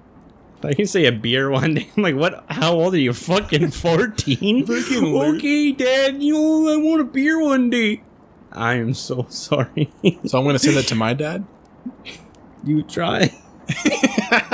At 14, he may have been gone for 14 years. We're looking for a new high score at 27.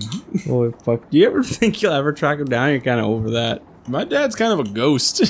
You kind of want to keep it that way? Like, he could be anyone. He could be Chuck Norris. He could be fucking Barry Manilow. He could be dead.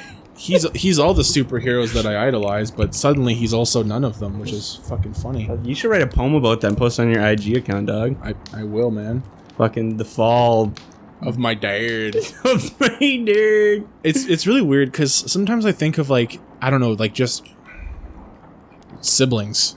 You know, like I don't have. You're like, oh fuck, like, I really don't want to have. I don't be like, oh wow, I got 3 brothers. What am I gonna do? They're gonna fucking call me gay and shit. But the worst part is I'm probably their eldest because I don't think Also, keep in mind, my father wasn't like much younger than my mom or much older than my mom. So I've heard. From the fucking wives' tales. But in general terms, like, keep in mind that it means he's like a boomer, which means he has like zero use of a computer and can't use his fucking smartphone that well. You know what I mean? Like, how am I gonna get in touch with a guy who can't even fucking work Facebook? Unless he's after that poon, he knows Facebook, he knows Tinder, he's on IG, he's got a Twitter going on. He's got a Tumblr. He's like, hey dog, what's going on? I'm like, little bitties, you know what I'm saying, dog? We're just going on a father-son trip to slay some poon. We go on fucking riverboat gambling trips. We make beef jerky. We've literally done none of those Piss with the door open. Piss with the door open. Oh, fuck. So we were gonna talk about other stuff, too. What we talked about movies. I wrote stuff and hobbies. Hobby lobbies. Let's talk about our hobbies. We've 2020 is a year of new interests. In case anyone doesn't know, Michael has a new show. It's called Autograph Fanatics. Yeah, I keep thinking it's called Autograph fucking Autopsy for some reason. That was the original name, but then the YouTube law was thing, and I didn't want to get banned because the name was a little bit like non-kid friendly. I mean, yeah, we do autopsies, but I want kids to see it. Yeah, I want you to see me cut open these people. It's just the way it is. Yeah, and then so because of that rule, we changed it to Fanatics, but our Facebook page is still Autograph Autopsy. Because we're trying to keep a power symbol. Well, duh. But yeah, he's kind of gotten into the realm of signatures and stuff, so much so that he can fucking laser sight a fakie. Yeah, I did that. Just from looking, he's like, that's a fucking... It's because I had to do like investigation on it prior, so like I saw like... And it was actually Toronto Comic Con. And I bought an autograph from there, which turned out to be a fake. Are you serious? Yeah, I found out recently that it's fake. I bought this Denzel autograph. I think I paid $50-$60 for it at the time. You know the one I'm talking about, right? Yeah, you've seen it.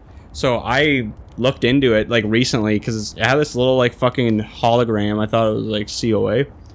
That's how they get you. Yeah, and 100% fake. I looked at similar autographs. I've talked to like people that are in it, like, no, that's completely art. Like that's 100% fake. Someone wrote that. Who signs it? Do you know? Secretarial, like you'll send it to someone's place, yeah, and their secretary will sign their name for them, so because they don't have time. They're usually like busy people. What the fuck is Denzel doing last year? True. What the fuck are you doing, Denzel? Or whatever year. It's probably his big year, you know. It's funny because I couldn't even fucking pin the movie the picture's from. Oh, really? That's how obscure it is. I'm like, what the fuck is this? But yeah, I was looking at this thing and it was Dan Aykroyd, and the thing is like, Dan Aykroyd does like TTM. But they're all secretarial. Like, they're not his autograph. Because I've seen his autograph. It's completely different. Yeah. That's kind of how you gauge it. Because, like, I'll look through, like, a bunch of their autographs to see if there's any changes and stuff like that. Because some people write it, like, longer. And sometimes they write it, like, they have, like, an abbreviated signature. Like, really quick, like, just a squibble or something like that. And then sometimes they have more time. They'll write, like, whole name out. But this one was, like, a complete... Just like, not even close. It was the exact same one as the secretarial. And I was like, oh, that's 100% fake. It's, like, I'll look into, like... weird things they'll do with like if they do like a D, if they wrap it around like that, like they do like a circle and then the that's D how you type can of thing. like determine like distinctions between letters and stuff. Exactly. Right? Like that's how you do it. So if that guy writes a D that way, then it should match up this way or like anything like that. And it's like, so he ended with like this weird like kind of like an M with like a fucking line through it type of thing, and I was like. Or like a weird loop back, and that was from the secretary, and I'm like that is way too distinctive to be. There's also like, no he doesn't M in do Denzel, that. you know what I mean? Like yeah, it says Troy Baker on it. What the fuck is this, Doug? He's not even close, man. But TTM, short for through the mail. Through the mail. Fuck yeah, I'm picking up on the jargon. Yeah, I haven't gotten anything back in like 4 or 5 days now. Really? And you've been seeing like a consistent stream come through, like typically. Sometimes I get lulls, and sometimes it's like picks up quite a bit. Like last week we got like 5 in the mail, or not last week, but the week before that we got 5 stuff like things in the mail. Like that's huge. Like that's a big week. I saw the video. You guys were still. Next, we're looking for 6 in the mail. I know we didn't get it. We didn't get it. No. We only got 1. Week, eh? Yeah, we only got 1 in the mail. Sucked. You know, we didn't even shoot a video for that. I just posted it on our Facebook page. Which was the Ursula? Yeah, which was the Ursula. Look, I'm your fucking biggest fan. This is so true. I'm pinning things across the board. I got this, man. Because here's the thing. I feel like back when we had first started Podfiction, Let's Plays, you weren't all that into. And you did them because I liked them. I did them. And I love your channel because you love your channel. But that's how it started. Now I like your channel because I'm genuinely interested. I watch each episode. I'm actually pretty excited because I don't really we talk about what you get through the mail. But you don't get to see it. I don't remember it all the time. So when I see one, I'm like, it's kind of cool. Yeah. And I'm like, neat. For myself personally, I don't give a shit about signatures. Yeah, I know. Because you like signatures. So I never have to like signatures. Because you invite me into this culture without me having to do anything, which is nice. I like that. It ain't too bad. It's honestly it's a good show. I mean, here's a question for you. Correct. Correct. Here's a question for you. Correct. I'll take 2. Y'all trying to kill me. Robert, calm down. Okay. What is your favorite part, aside from obviously getting the parcels in the mail? What is your favorite part of the show? What do you like the most about Autograph Fanatics? First of all, Autograph Autopsy rolls off the tongue perfectly. Yeah. Autograph Fanatics, because I know it was Autopsy, it's like a mental block. Yep. I have to it's not real. Autograph Fanatics isn't real. Autograph Autopsy is the channel. Exactly. Yeah, it's fucking rough. It is rough. Even I don't know my own. You think you might change it back? Because now you can change it back if you want. At this point, it's so far into it. It's yeah, it's a lot of work. That's like rebranding our name now. Exactly. If we come up with Brennan Fiction. Yeah. Yep. The part I like the most is getting Kelsey involved. Yeah, it's fun. Just have her involved in something I'm doing. She has a lot of fun with it, so it's really cool. I like also dressing up the room, getting everything ready. Yeah. That part's fun. My least kind of favorite thing is editing it. Yeah, I'm not huge. Well, honestly, my least favorite thing is being so obsessed with views. I think that's the worst part about YouTube as a creator in general is you're obsessed with, you want to get more views, you want to get people to check it out because you think you have a great product, and it's I'm sure everybody thinks they have a great product, right? Spoiler it's the people want to watch it. Yeah. And it's guess what? You don't have the tech, or it doesn't look good. People don't want to watch it, they're aesthetically turned off from it. And also, even if it's the nicest thing, they're not promised that people are going to be interested in that. Exactly. And you also have to make videos the people that are big make 2-3 videos a day. Yep. I don't have that fucking time. I don't have that type of money either to buy stuff. It's hard to. I have a hard time making 2 videos a week. Yeah. Having content for that. That's. I gotta fucking make something for Thursday. I think we have 3 videos in the book right now. Do you remember how much we used to bulk record to have a video 3 times? It works nice having you, Adam, and Kyle help me with the show because I have all of you guys. Yeah. To so much editing though, dude. But that's the thing. I love editing because I get to sit down, I get to re-listen to it. It's like watching it a second time. I'll join you on that one. I gotta poop, never mind. I have to pee so fucking bad right now. Do we take a washroom break? We can take a washroom break. I think Adam's using the washroom, so we might have to pee outside. I'll piss in the river. I don't give a shit. I'll piss in the river. I'll tell you what, we'll hear that door open, then we'll go piss. Okay. But I don't mind the editing, and I'm the same way as you. When we first started the show and throughout our history as well, I was always really man, I just wish we get more views. You know what I mean? It bums you out being oh, I want everyone to like it, and no one's keeping no one's messaging me, there's no one's involvement, comments. There's no thumbs up, or there are, but there's not a lot of them. Because you follow YouTube channels, and you see them getting and you do that to channels. Exactly. So why don't people do that to you? Yeah, and it's a vicious cycle. I saw this one. It's actually really, really sad. So I got a comment on one of my videos, and it was hey, your channel is really good. It deserves more views. You should use this website and it will help you generate more views. So I'm okay. I looked into it knowing very well it was probably bullshit. So it was bullshit. But I watched a video on why it was bullshit, and all the comments were, I was just really happy that somebody said something on my channel. Yeah. To find out it was fake was heartbreaking. That was and that's written differently, but that was 90% of the comments, and it was so sad. I get sad. Comments I get comments on every second video, 1 or 2 comments from some people I don't even really know. I don't know who these people are.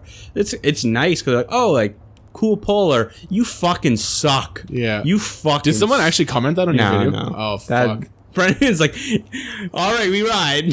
I feel Papa Brendan, his kid got bullied at school. I'm gonna go kick the shit out of that fucking Brendan, the internet keyboard warrior. I'll kill you. I'll DDoS that fucking loser. Which I learned what that is recently, which is kind of fucked up.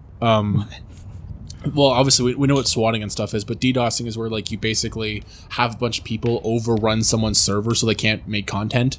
So they basically nullify your internet box, kinda. Oh, really? Yeah, it's called DDoSing somebody. It's really fucked crazy. up. It sucks because it takes time to like, you know, have someone come out, look at your box, or get a brand new box, right? Oh. Then you have to like, you know, change your IP address and all that kind of just fucking garbage. That's nuts. That's another side of the thing. Like I've been following this Wings of Redemption guy, I've been really it's kind of opened my eyes more to like the toxicity. If the online, if the positives don't outweigh the negatives, and it's mostly negatives, and if there's, let's say for example, 20 people who really love your content, but 100 people really hate your content, it's like I'm really kind of just at a super loss for words, because it's like heartbreaking. Like, yeah, it's like how could people be so negative and like hate someone? Yeah, for someone they don't even know. Like I mean, like, am I sitting and kind of laughing a little bit because it's kind of funny? Yeah, because like, but you also feel bad for this guy who's this is his life. You know, you're like, you know, this is actually really sad in a sense. Like, it's funny because of what's happening, and he's honestly not taking it way too hard. But like, you gotta understand, like, that chips away at anybody. Imagine every single day for 8 hours a day someone calling you fat. That's just really fucking mean. Like, honestly, that might drive me to either eat more or get in really good shape so everyone shuts the fuck up. Here's my address. I'll dox myself, and I'm gonna take y'all with our luck.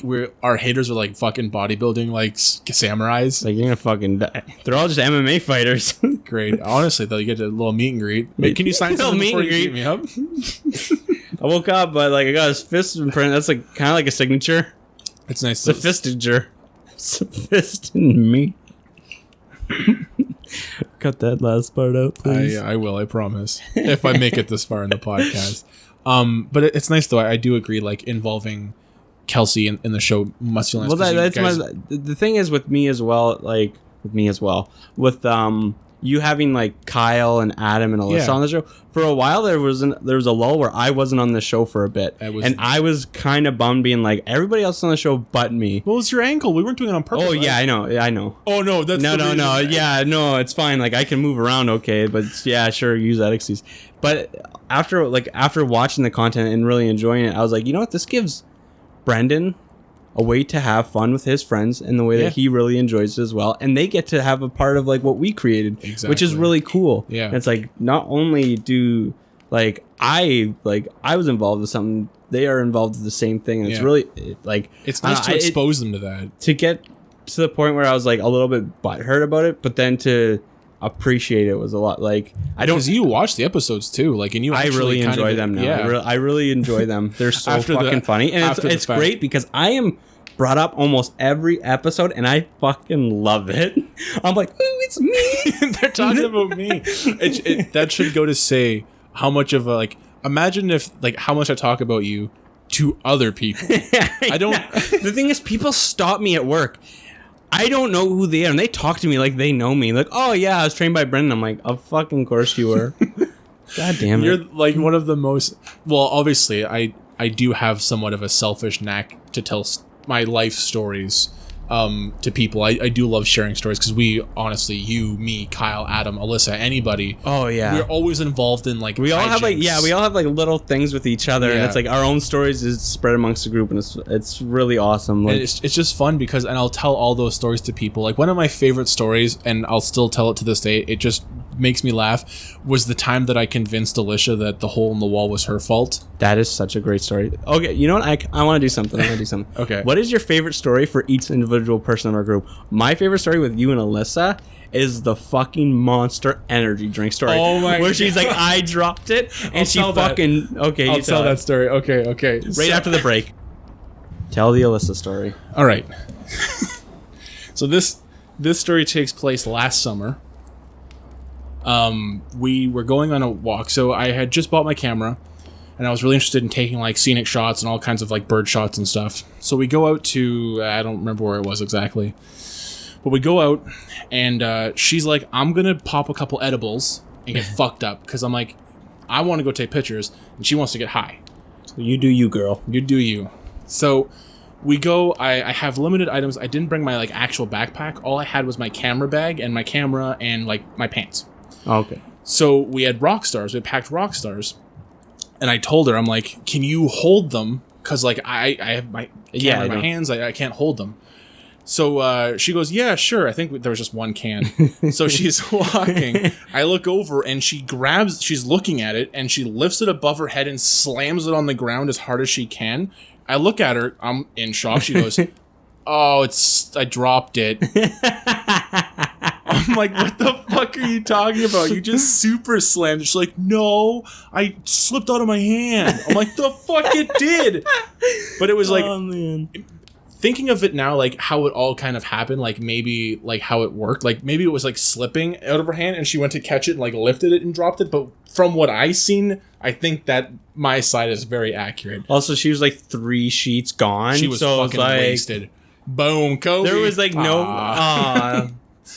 That's like has a stigma on it now because it's obviously so sad he passed away. Yeah, but we can still say it. I think we can say it, but it's like it does.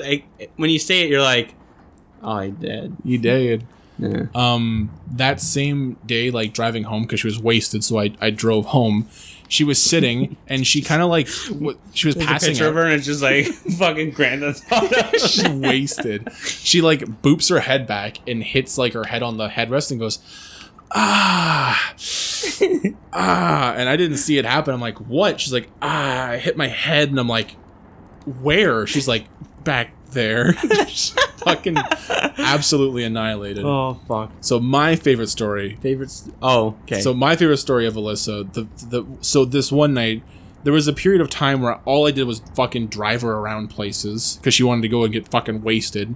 So I pick her up from, I don't know, she went out to the bar or something. And I picked her up and I set up the mattress right here in the living room so she could sleep. I blacked out the curtains so she would like not be woken up in the morning. And I'm at work the next day because she went out on a Sunday. I think it was her birthday or something. I don't remember. And I get a call from her. And I'm like, it's like, hello? She's like, where the fuck are you? And where am I? I'm like, Alyssa, you're in my living room and it's 10 o'clock. I'm at work. Oh. Was it because it was just so dark in here? She had no idea where she was? And it was like, keep in mind, it's 10 in the fucking morning. It's not like you've been in this living room a bajillion times. Yeah, it's not like this is an unfamiliar area. like how blacked out could it have been? If your door was open, there'd be light coming out of it. It was just funny because she probably woke up still fucking wasted. Oh, yeah, probably just so fucking scared. Like, what the fuck's going on? But keep in mind, it's a chick that's probably a really real fear. Waking up on a floor in bed, looking at a flamingo picture, like, I don't know where I am. I was touched. I've never really woken up in, like, if I went and slept somewhere, I've woken up and been worried where I was. Like, for, like, a split second, it's though. And scary, I'm like, eh? where the... Oh, yeah, I slept at Brennan's last night. Yeah, okay. That's fucked. Where am I? Oh, why is Brennan holding me like this? It's for security, because you were screaming. All right. I was screaming because you were holding me. Vicious cycle, my friend. I don't want to let go because I know you're scared. You want to keep screaming because I'm forcing entry. I love you, bro. It is what it is. Favorite Kyle story? Favorite Kyle story? Okay, it's more of a... It's going to be 2 parts. My favorite, I'm going to start with, it's going to preface it. My favorite aspect about Kyle in general is that I can't tell all the time if he's running a bit of sincerity. Because I've seen him talk to people who I think that like are kind of a douchebag, but he can talk to them no problem. Like out in public, random people, he can hold a conversation. Yeah. And like he knows what he's talking about to these people, and he like, either he's acting or he's being genuine, but he puts on this front of like really caring. It's like, wow, man, that's really fucking And he's like, cool. I don't give a fuck. He's like, I don't give 2 shits. But one of my favorite moments was when we were filming Survival of the Dumbest, the first one, and we're outside, and we were just kind of goofing around like with the hose and stuff. And I don't think maybe he did or he didn't, but his dad was out there, and he just turns. And he's like, "Oh, there's my dad." And I turn. It's in the episode. I turn the camera to him, and his dad goes, "Fucking dumbass." Oh my gosh! It's just. And he's Red Foreman, so how fitting. Yeah. And and again, like maybe like a little side stale, like I just love that like Kyle has like this like personality that isn't Kyle. He's like this like mean, aggressive, but person. he's such a nice guy. He's like such a nice person. It's like, but he'll tell you how bad he can beat you up all the time. True, and is that backed up with legitimate? Probably. He could beat. Unequivocally, he could beat me up. What if you? I wouldn't even. I would let him. You can give me anytime, It's Kyle. not like I'm not letting you beat me up. I'm just choosing not to fight as a beta male because I know you're gonna win. Oh man, I'm trying to think of like my favorite. Like I have really good like. I've had like great moments with Kyle. Like I know what it is. I know what yours is. I can't think of my birthday dinner.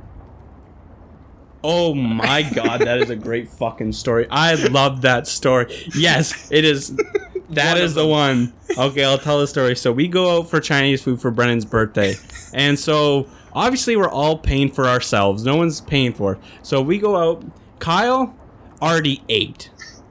Why? He knew we were going out for dinner. Don't know why he already ate. So he goes into this it was sushi, so it was all you can eat sushi. He goes in there and he's like, well, I'm going to have something, but I don't want to eat.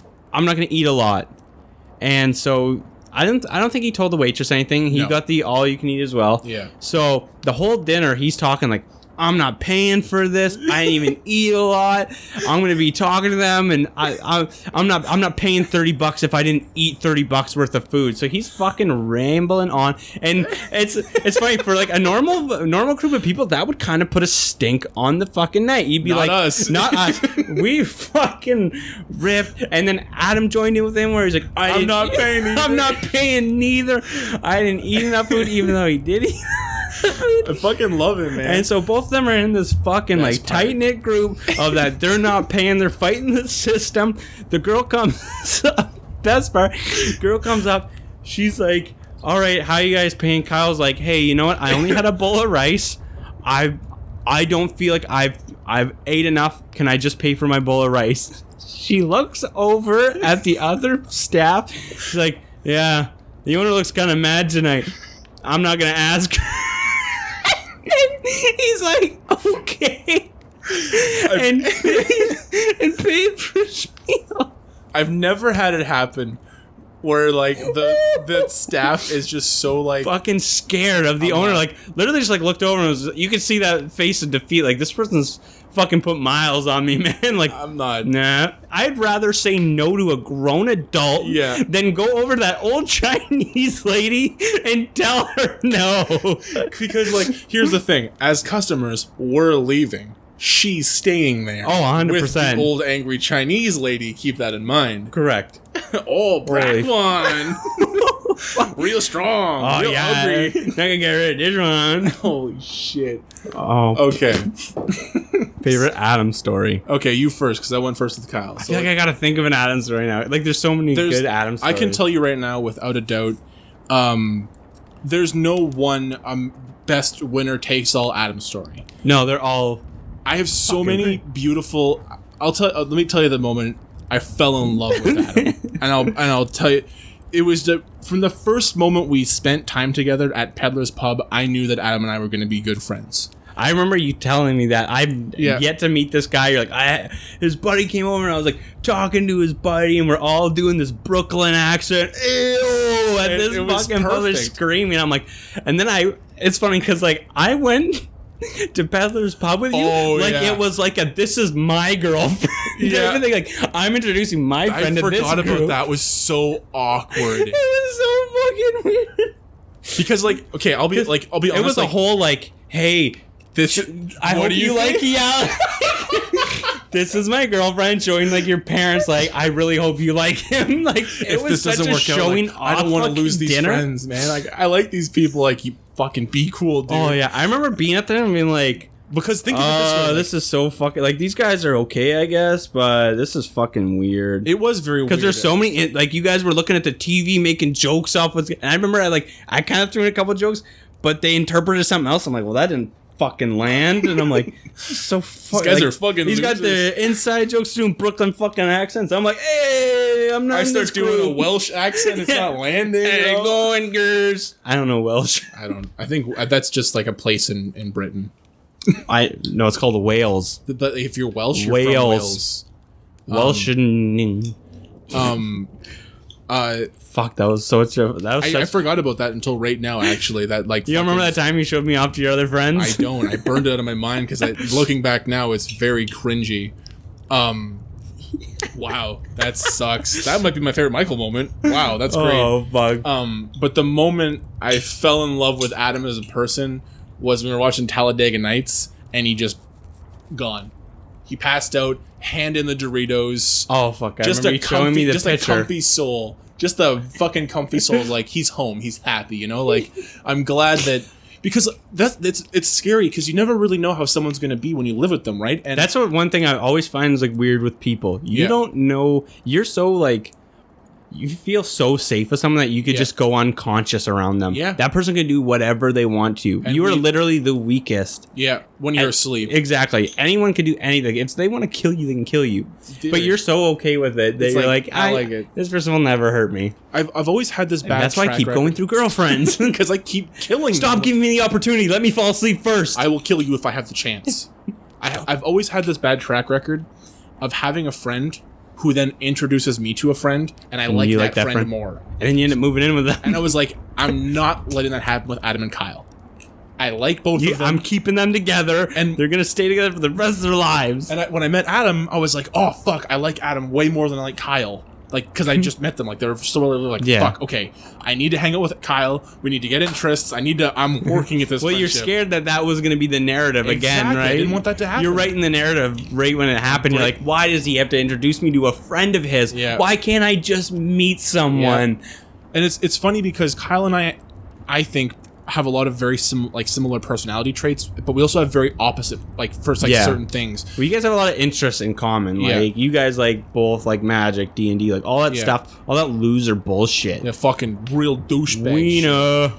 But it's really cute. It's like how you guys bond, but then it's like you guys also bond over making fun of everyone as well. So we all make fun of each other in a way that like mostly respectful. Mostly respectful is an accurate way to put it. Yeah. But I remember the same night that Adam tried to fight the bear, we were sitting and this fucking crackhead motherfucking guy like comes out and he's like punching this like Nimbin and Adam and I are just sitting minding our own business playing Pokemon Go, and I look at Adam and he looks at me, and I think the mind vibe was that like, all right, man, we're probably gonna die. Like, this guy could attack us. We're gonna have to fight. Like, How big was this guy?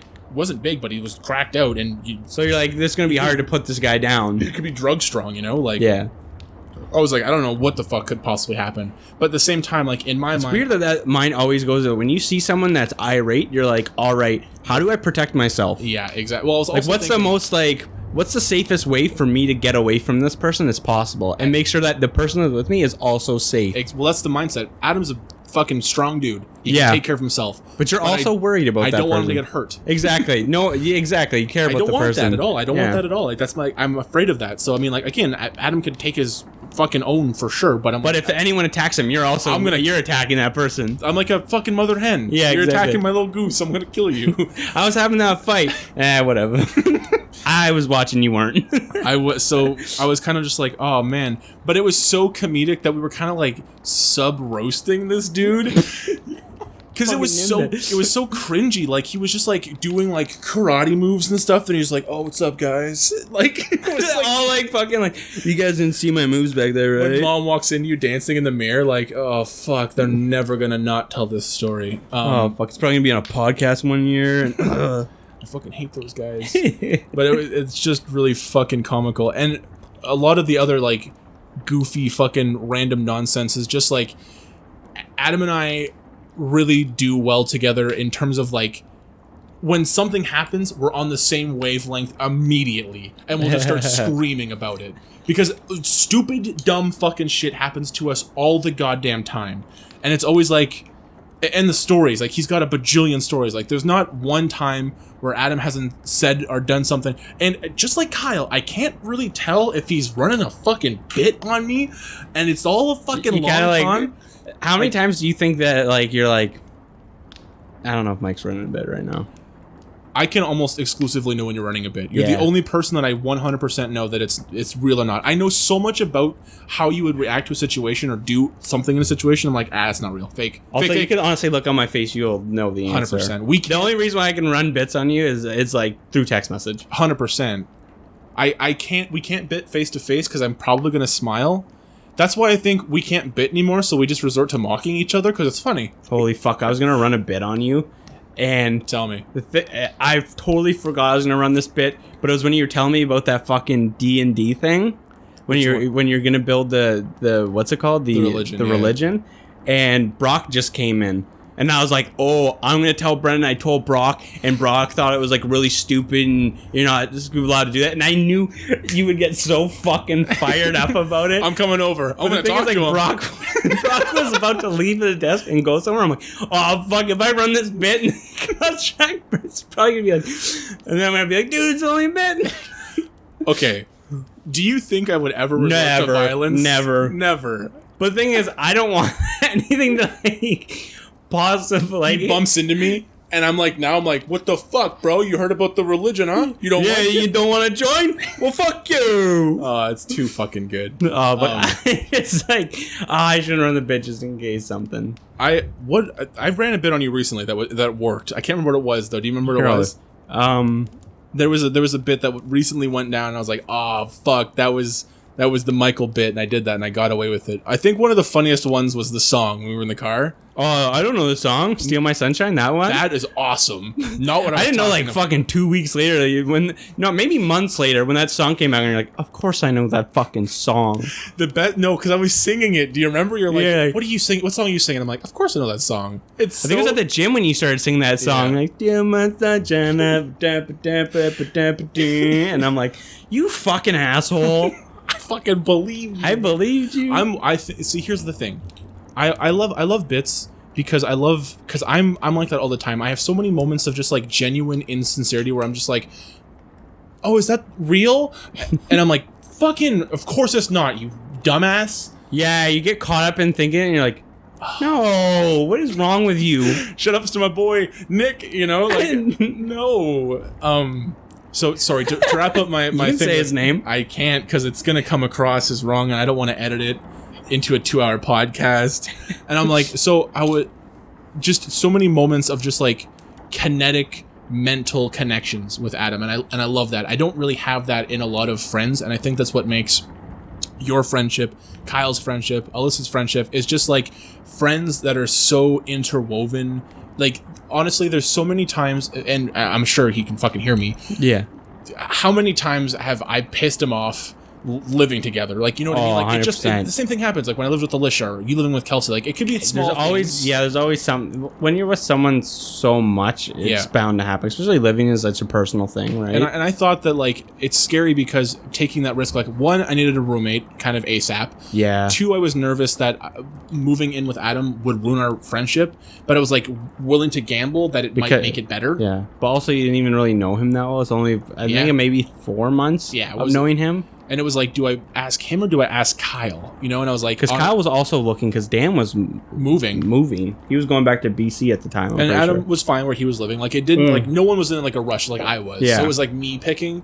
And I honestly, looking back now, I think that Kyle and I would have been great roommates as well, but I think it would have been fine. I wouldn't change it for the world. Adam's a fantastic roommate. There's lots of stuff. Like I said, we piss each other off with tons of small little things, but that's just living with somebody. Exactly. But the amount of times we've been sitting here, like, at these stations playing the same fucking game and just like ripping on people online, having a good night, just doing whatever, you know, just us playing games, recording for the show. Tons of great memories. I have so many good memories with Adam, and there's like it's like honestly, Adam and Kyle, they're fucking fantastic people. I love hanging out. That's honestly, gonna suck when we have to kill them. We kill them, and steal their souls or sunshine.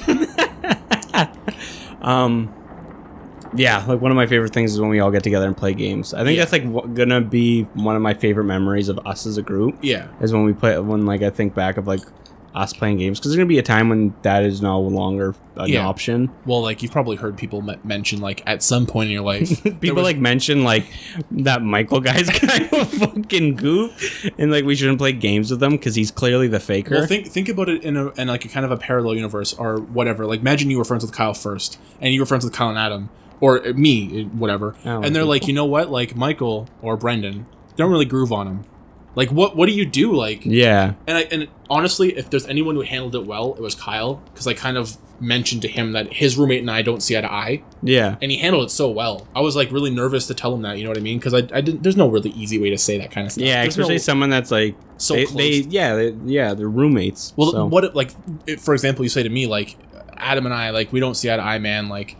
I don't want to be around him anymore type of thing is that's like a really hard thing to tell someone. Exactly. Like, but then again, he was never really in our group. Yeah. But it was also the thing that's like, that's my roommate and he's my friend. Yeah. But he was never like, well, there's a couple times he did hang out with us, but it wasn't like he was like a key part of the group at any point. No. But still, in the same sense, it's rough for him to hear that. What I was mentioning before is like I heard someone say it a couple times where it's like, at some point in your life, you played outside for the last time. And you didn't realize it. You know what I mean? I still play outside all the time. You know what I'm talking about, though? You pick them up, putting down. Like, at some I understand what you're saying, but I'm like, at any point in time, you can go outside and you can play. You know, like, but with like your friends. You know what I mean? Like, you were outside with your like, you hung out with all your friends as a kid. Like, you know what I mean? Like, you don't play anymore. I can play with the best of them, really. And I understand. As a kid with that group of friends, it's like everybody has that group of friends when they're grown up. It's like that Sandlot, right? You have that group of friends, and it's like the group of friends I grew up with. Only person I talk to is Jacob. Yeah. Everybody else I don't talk to. I occasionally will throw a message to some of the people, and they'll message me back, but that is not a friendship anymore. No. We'll never hang out. Respect. Like, there's mutual respect to some degree. I respect the times we had together. I don't know who those people are anymore. Yeah. It's been way too long of, like, a distance between. But honestly, all those people stopped talking to me once school ended. So at that point, it's like, they weren't really my friend to begin with. Like, I don't know. It really upset me when I went to high school because all the people I knew were in the valley. I didn't live in the valley anymore. True, yeah. None of those people even reached out to talk to me anymore. Yeah. You know, so that was like hard to be like, you know what, my best friend goes to the same school with me. Yeah. He doesn't want to hang out with me anymore. True. You know what? That's like, kind of how it happened, right? Like, that's exactly. I wanted to hang out with him. Yeah, exactly. He wanted to kind of go off and make his group of friends with us. Like, you know, which was me. True. Michael, that's so heartbreaking. You ruined my childhood. If it makes you feel any better, our years were so fucking well spent. No, I get that. But like every other person that lived in the valley, they didn't message me anymore. I actually had like I don't remember what happened, but I remember posting something. It was like a picture of me with my like a hat on and stuff like that, and like, oh, you're a gangster kid now. And all the kids that I was kind of friends with started roasting me on it. And I was like, well... So nothing's changed. So it's like, oh, you moved to Sudbury and now you're like a heavy. And I'm like, okay, cool. But then again, like the kid that kind of like spearheaded this operation was also mean to me in hockey. Fucking jokes. I'm wearing hand-me-downs. Yeah. My life is not going great. Thanks, guys. It was just that it's a weird transition from the friends you had as kids to adults, and how like there's stuff that I know about Jacob that no one else will know because I was friends with him since he was a child. Yeah. And like we spent literally almost at least once a week I was over at his house. Yeah. So there's always going to be that like connection. And I think for a long time, like we didn't talk. I was really upset with the way he treated me in high school. So like there's a time where I didn't want to even talk to him. I didn't want to entertain it. But there's always that thing where I was like, I miss being friends with that, like having that old time, like because that brings me back to a place where I was like, you know, that was my best friend. He was my first best friend.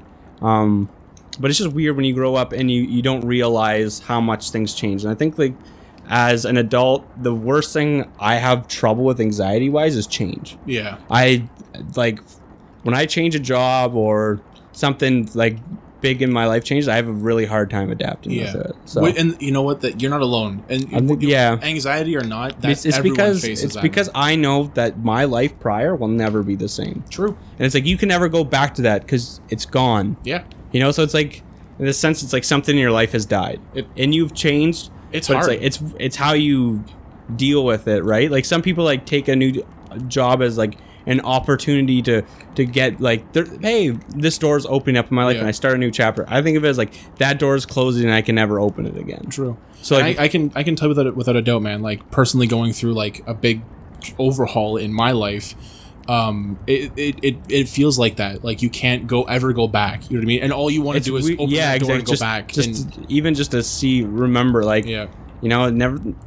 I have weird like remembrances of when I was a kid, like certain smells that take me back to when I was a kid, and I was like, why can't I ever feel that again? Yeah, I get it for like a split second and it's gone. I always felt like I was the only person that did that because I talked to Kelsey and Kelsey's like, no, I don't have that. I think I know what you're talking about. Like sometimes I'll just kind of like, I have like if I think of a moment in my mind, I can almost almost go there for to a scent. You know what I mean? Yeah, kind of like I'm there. You can go there for it. like a second and it's gone. And you're like, man. This is how the FBI finds out we can fucking travel through time.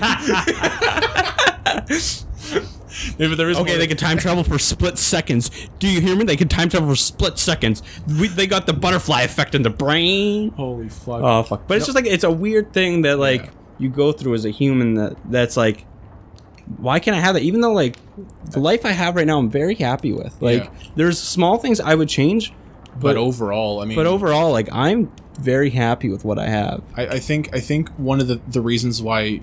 And I'm sure there's lots of people who also have this, but the reason why we can connect so well with memories is because we are very emotional people. Yeah. When it comes to like connecting and feeling and empathizing and understanding, I think we're very like similar in that aspect where it's like I can reflect good or bad to moments because I very easily can recall those moments because I'm very passionate about like how I felt back then, and I can really it comes with being artistic as well. Like we're very good at like describing and detailing and understanding. So I think that's maybe why we can do stuff like you ever think it's really fucked up that probably animals don't look back at their life and be like think of sadness? Think of elephants. Animals definitely can feel emotion. Well, they feel emotion, but can they think, like, cognitively? Think of it this way, right? I mean, I'm using elephants because I love them and they're my spirit animal, like Vin Diesel. But when an elephant is separated from their child, right, like, they obviously feel the loss of their child right away. But when they reconnect, right, they're, like, emotional, they're crying, they're holding they're holding their young, which means that they felt empty the entire time they were gone. They recognize them so much that they're emotionally... not a lot of animals can do that. But that's really cool. The things that we do as people functionally that are animalistic are everyday natural acts for us. We don't really realize that kind of stuff. But the levels of which that, like, when you really stop to think how, much of me is animalistic, it's much greater than anyone gives it credit for. Because, for example, I remember when I was in drama class, when we were talking about, like, feeling on stage, like, when you're near somebody, you could have your eyes closed, but someone's near you. Yeah. Even if you can't hear them or see them or touch them or whatever, you can physically feel when something is in your presence. Yeah. And those are like the sensories that we don't really use all the time because we have no need. Yeah. I could just turn my head and look at you. Why would I need that? You know what I mean? But like, those are things that we can do that we never actually utilize. Yeah. That's why, like, when you have like a disability, like a blindness or like something like that, the other senses grow because which is kind of crazy in a sense that your senses can get better. Yeah. If you don't use certain senses.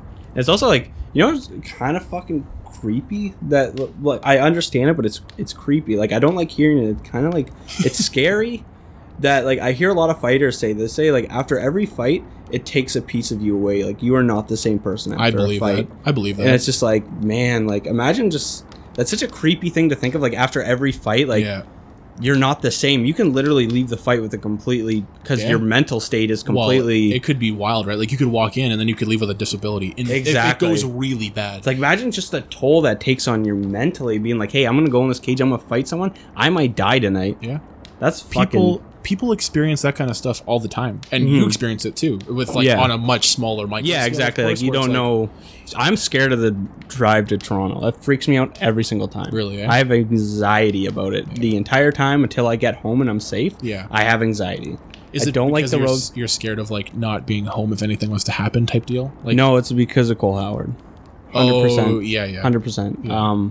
That his passing really like upset me, and since then that drive has always scared me because I just like, I know nobody, like, anybody can get it. Yeah. Nobody's safe. No. So I always think, I'm like, this drive, I don't like it. Like, people pass away on these highways all the time. It kind of raises the question. Like, to me, this is, I don't know if it's my internal instincts rationalizing it to be more like less nonsensical, but right, hypothetically, if you were to drive to Toronto and get in a car accident and die, that was all the time you had in this world, in theory, right? Whether or not you deciding to go or not deciding to go, that's how it did end, right? It's not, could I have done this? Could I have done that? Yeah. It's what happened. Yeah. So I, for me personally, that's... You like you come to terms with it. You're like, it is what it is, and that's what happens. I mean, I've never been faced, well, I have been a couple times, like, in life where you think, like, oh my God, I could die doing this. Yeah. That backflip off the cartwheel. Cartwheel. I one time, this is backflip off the cartwheel. I remember, speaking of like close calls with death, I remember once, this is so fucking stupid now that I'm thinking about it, Mercedes, she had bunk beds and she backflipped off, like did a backflip off, and I just happened to move like a big pillow underneath her and she landed right on her neck. And she, like, that, maybe not, but she could have died. Possible. She could have died right then. And it just blows my mind to think, like, if that is all the time I have in the world, like, one, do I think my life was anything? Like, did I do anything? Probably not. But two, would I want to spend my last moments in fear and being afraid? Or would I want to be having fun and doing embracing it, you know what I mean? Like, that's why I myself personally, when I face anything, I'm just like, who cares? Not who cares, like, I don't care. Like, but it's like, why be afraid of something that's impossible? Like, 80% it's not going to happen. Yeah. You know, there is always going to be a possibility. There's a possibility the floor can collapse and we can go through this and we die. Yeah. You know, it's just anything's possible.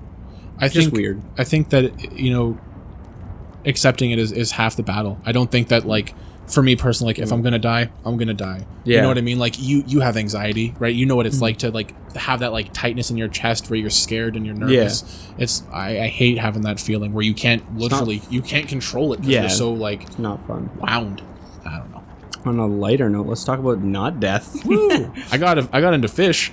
That's so true. Oh man, it's so cute how much you're into fish. I wanted to take some 3 fish tanks right now. I do. This guy went from no fish tanks to 3 fish tanks, and went from I didn't hear one word about fish until, oh yeah, I got 2 fish tanks.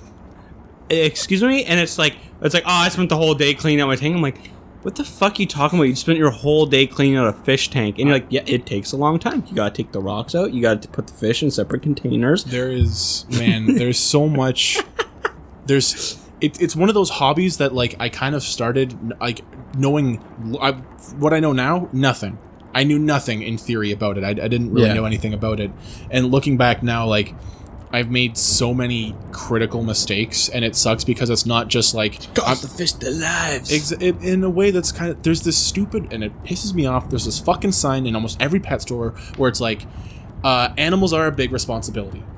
You taking an animal is basically you accepting to take an animal for their forever home, is what they call it. So even though the fish I bought in 50 cents, you know, I'm promising that fish, which has no fucking idea who I am, a life, a happy life. So I try and provide that to them. But there's so many times and there's so much stuff that I've done that you don't know. Like, there's the nitrogen cycle, there's testing the water to make sure that they're happy. Different fish live in different climates. Different fish can and can't go together. Like, there's so much stuff. Reading you have to do on your own to understand this. Like, they don't tell. Like, it's almost impossible to know it. You can't. The thing that I just learned about yesterday is the nitrogen cycle, which it's almost like the 5 steps of grieving. Where, like, I'm learning about it as I go, and now that I know the last step, like, of the nitrogen, basically what it starts is you putting fish in a tank and how to make sure that all of your levels stay proper. Do you think if you see somebody with, like, a fish at their home in a tank and they're not properly doing it, you will get upset? 100%. Yeah. It's almost like animal abuse, which is so crazy to me. Not that, like, I mean, I killed fish, so I definitely abused animals too. And by neglecting the nitrogen cycle in general terms, I've, in theory, endangered my fish because I didn't know that going in. Is it also weird that you get, like, a different emotional attachment with different animals? Like, if you lost a fish, you would not be as upset if you lost Kiro. True. Kiro would devastate you. I'll be honest, I lost a fish recently that I really cared for, and it fucking sucks. Really? Eh? Like, he was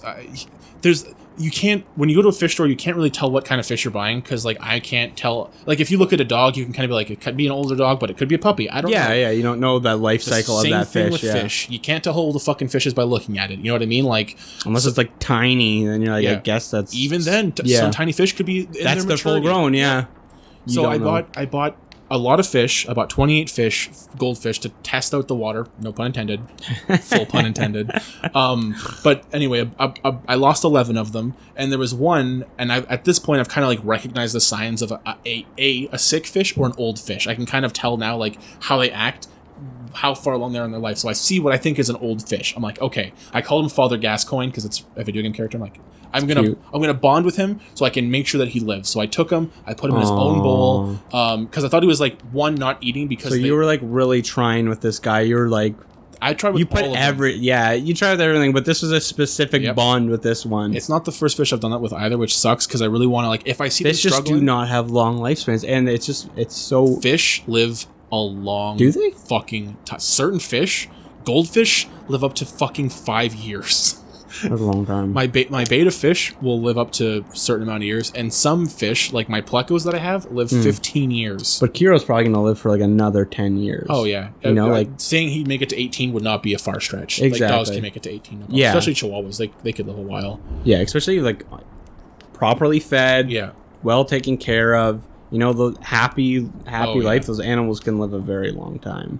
And that's what I try to give to these fish as well. And again, in my mind, like half of me knows like it's a fucking fish, but the other half of me is like, I took a promise to make sure that this fish lives a happy life. You bond with it. It's just weird. Like, I've never bonded with anything that I couldn't physically hold. Like I've had hamsters and stuff like that, but I've never bonded with like the way I'd bond with a dog or a cat. Yeah, you know. I love animals. I do. Like I really like animals. Like even if I'm allergic to cats, like I think. I don't know if it's like me, but like I think animals also like connect. They know that I'm what's the word I'm looking for? Not reciprocating. Yeah, I guess reciprocating. Yeah, reciprocating. I'm reciprocate like what they're gonna give me. You know what I mean? Like if a fish wants to be held and pet, a cat wants to be held and pet, even though. So it's kind of cute, kind of funny. So my goldfish will just eat and eat and eat and eat until they die. Literally, they don't know this. They'll kill themselves with food. They don't even realize they're. That's a happy life right there. It is, and they have my 1,000-pound life. TLC. Thank you very much. Every Tuesday. Tune in where our views are low. They also have no stomach. So when a goldfish eats, it just works its way through and it's gone. They poop it out. That's how it works. Like they don't have a gut. Like so then they'll just be floating with all their feces and they'll probably think it's food and then eat feces? Is that what I'm getting at? They can, yes. If it's just like animals, like a dog or a cat, if it smells good, they'll try and eat it. But that's step one in the nitrogen cycle, just in general terms, because that to me, that's the most important thing about keeping a fish. One fish in a bowl, you're good. Yeah. As long as the main thing to know is that tap water is lethal to fish, and you have to get a water conditioner. Like obviously a fish can live in any kind of water, especially like beta fish. They're just gross. They can live in any type of water. They don't care. But that'll rot their fins because the chlorine and the chlorides in the water will really hurt their fins. Like it'll rot their fins away. But the nitrogen cycle, basically, when a fish eats something, it's going to take a shit. And when it shits, it makes ammonia, and the ammonia is in the tank. Or if a fish dies, it gives off ammonia, which will go into the tank. Oh, okay. So when there's ammonia, something has to break down the ammonia, which is your filter, which is your biological filter, and your actual just water environment. It can break down ammonia and turn it into nitrite. Once it turns into nitrite, then it's going to convert that into nitrate, which is good. You want to have nitrate in your water. But when your filter cycles, it creates all that shit for you, so you don't have to do it. The fish eating and breathing and doing their own business, it's you're making an ecosystem. Yeah. So you have to make sure that that's all important. But if you don't do that, which is what happened, like my first problem was I had high ammonia, and it was killing my fish. I was like, fuck, like how do I lower ammonia? So I bought an ammonia repellent. Doesn't work. It's all part of the nitrogen cycle. How do you fix this in terms of not letting it happen? Don't put fish in a tank until the cycle has begun. Oh, okay. Which makes sense, because then you're taking it from like an environment and then completely changing that environment, which is dangerous for anything. Imagine kind of going to you leaving Earth and then going to a planet with like half oxygen.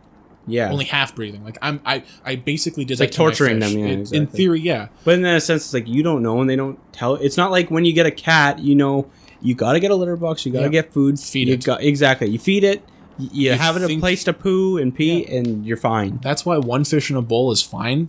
When you get a flounder, is that what's a lot of fish called? A school? A school of fish. Oh, okay. In my second tank, like the second one that have the green rocks in it, the types of fish that I bought and put in that tank are schooling fish, so you'll always see them together, which is cute. Like they'll always stick together, like in their pairs. Oh, okay. It's really cute. That is really cute. But fish keeping has been quite the hobby. I wanted to. My goal was to either get into gardening or get into fish keeping.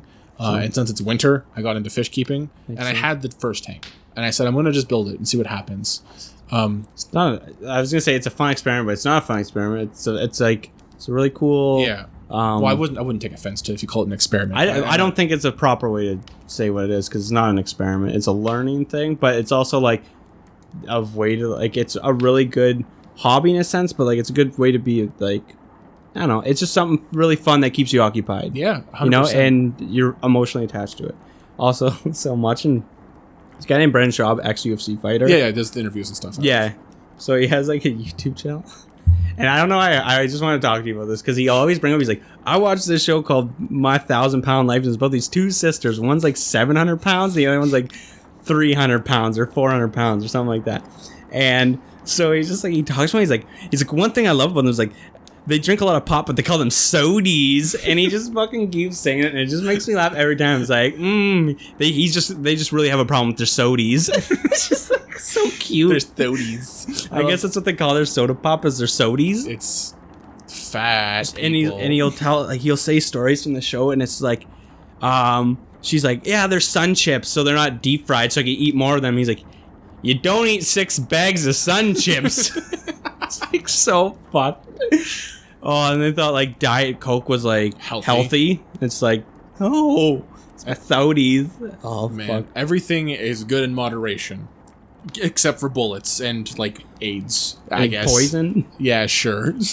You can build a tolerance, I guess. Food is good in moderation. Oh, 100%. You can't be eating too much of anything. Anything. Vegetables, you can eat as much as vegetables as you want, I think. Even then, you can poison yourself. Can you? Yeah. Oh, yeah. Vegetables, any too much of... That's the expression, too much of a good thing is a bad thing. True. Too much of good... Like, if you eat just a bunch of carrots, you're going to die. Yeah. Fact. But yeah, man, I don't know. Like, I get all the carrots out of the house. Fuck. One time when I lived with my old roommates, I may have told you this story, but we used to have we just had like a little, like, you know, the corner, every counter has like a corner cupboard at the bottom where you put all the bowls and shit. Yeah. We had one of those. And in there, I guess one of my roommates had bought a big bag of onions, but it just somehow happened to get pushed to the back and all the bowls got put in front. Oh, and they just got completely forgotten about. They turned to mush, like puddle. That's how long they were there. And but the thing was, the bowls were so high, we couldn't see behind it. Like, we didn't know it was there. And we had so many fucking fruit flies. And I'm like, never figure out why. I'm like, we have the fucking traps. It didn't stink? No, it didn't stink. We're so fucking... And it's in the back. You know what I mean? Like, it's in a corner in the back. So Dude, that must have been covered with bugs. So when we pulled out the bowls and we found it, because we were looking, something was amiss. And there it fucking was. It was like, goop. It was red tomatoes with a thin layer of black on top. And it wasn't mold, it was flies. All of it. It was the grossest thing. So we were just like, oh my god. We covered our mouths. We're like, they're gonna go at that point, eyes. It's like, I want to go. I don't want to clean this up. I was like, I've never... It's almost like, call mom.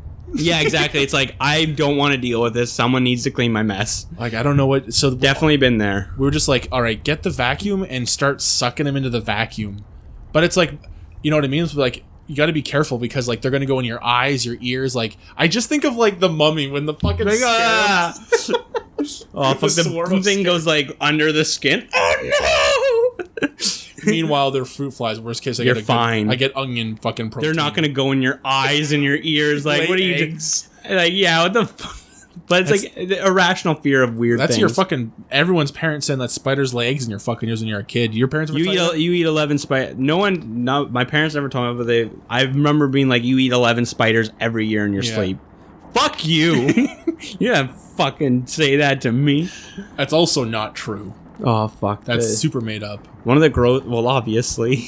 One of the grossest things I've witnessed was we had this fucking insane ant problem, and I was like 13 or 14 at one of the places we were living at, and it was so, like, I'm talking thousands of dead ants everywhere. Dead ants. Dead. There was hundreds of alive, thousands dead. And you'd open up and just a pile of fucking ants. No idea where they were coming from. Just in the fucking, like, the or walk. How they were dying.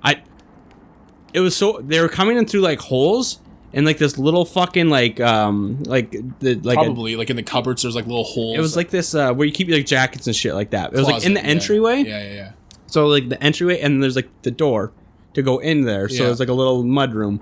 Fucking, like, it was so fucking disgusting, dude. That's so gross. It was so gross. Ants they're everywhere. It blows my mind that a creature with a brain with the size of a fucking pin is that smart. You know what I mean? Yeah. Ants are fucking smart. Oh yeah, and that makes me fucking mad. durable. Fuck, man. Well, if you lasted this long, send us a message. We'll give you a gift. I owe you iced tea, by the way. Oh, you too. I do owe you a Briscoe. Briscoe Majisco.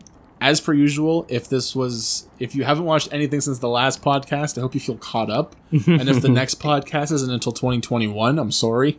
But you got yourself into this by being our friends. Exactly. Maybe, who knows, next time we'll fucking swap, okay, I was going to say stories, but then there was a pause and it sounded gross. Thank you for watching. Also, my favorite story of Brendan is when he hit his head off my ceiling, and then I laughed at him and fell down the staircase. That will forever be my favorite story of us. If that doesn't like that's us. If that doesn't like us in a nutshell, like that's our friendship. 100%. It's one of us making fun of the others, and then instant karma. Instant fucking karma. And then it's just, I don't know. It's never a bad time. I think in our history of friendship, we fought maybe twice, and it was so minuscule. It's so polite. It's like, listen, man, I don't like this, but I fucking respect you, dude. I don't fucking trust you, but I respect you. Okay, and that's Pod Fiction, and we're out.